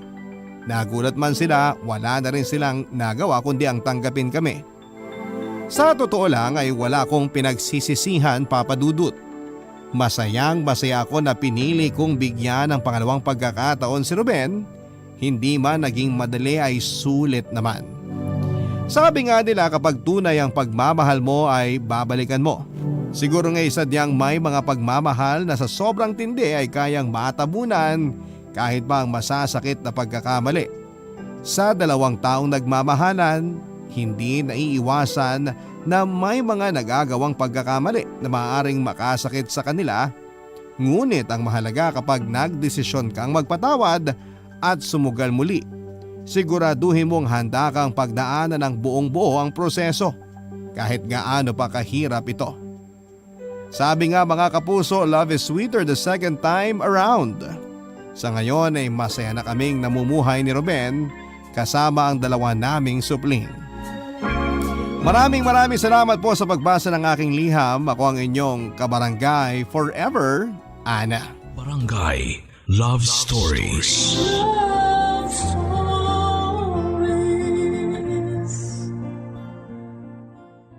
Barangay LS 97.1 97.1 Number 1 Forever.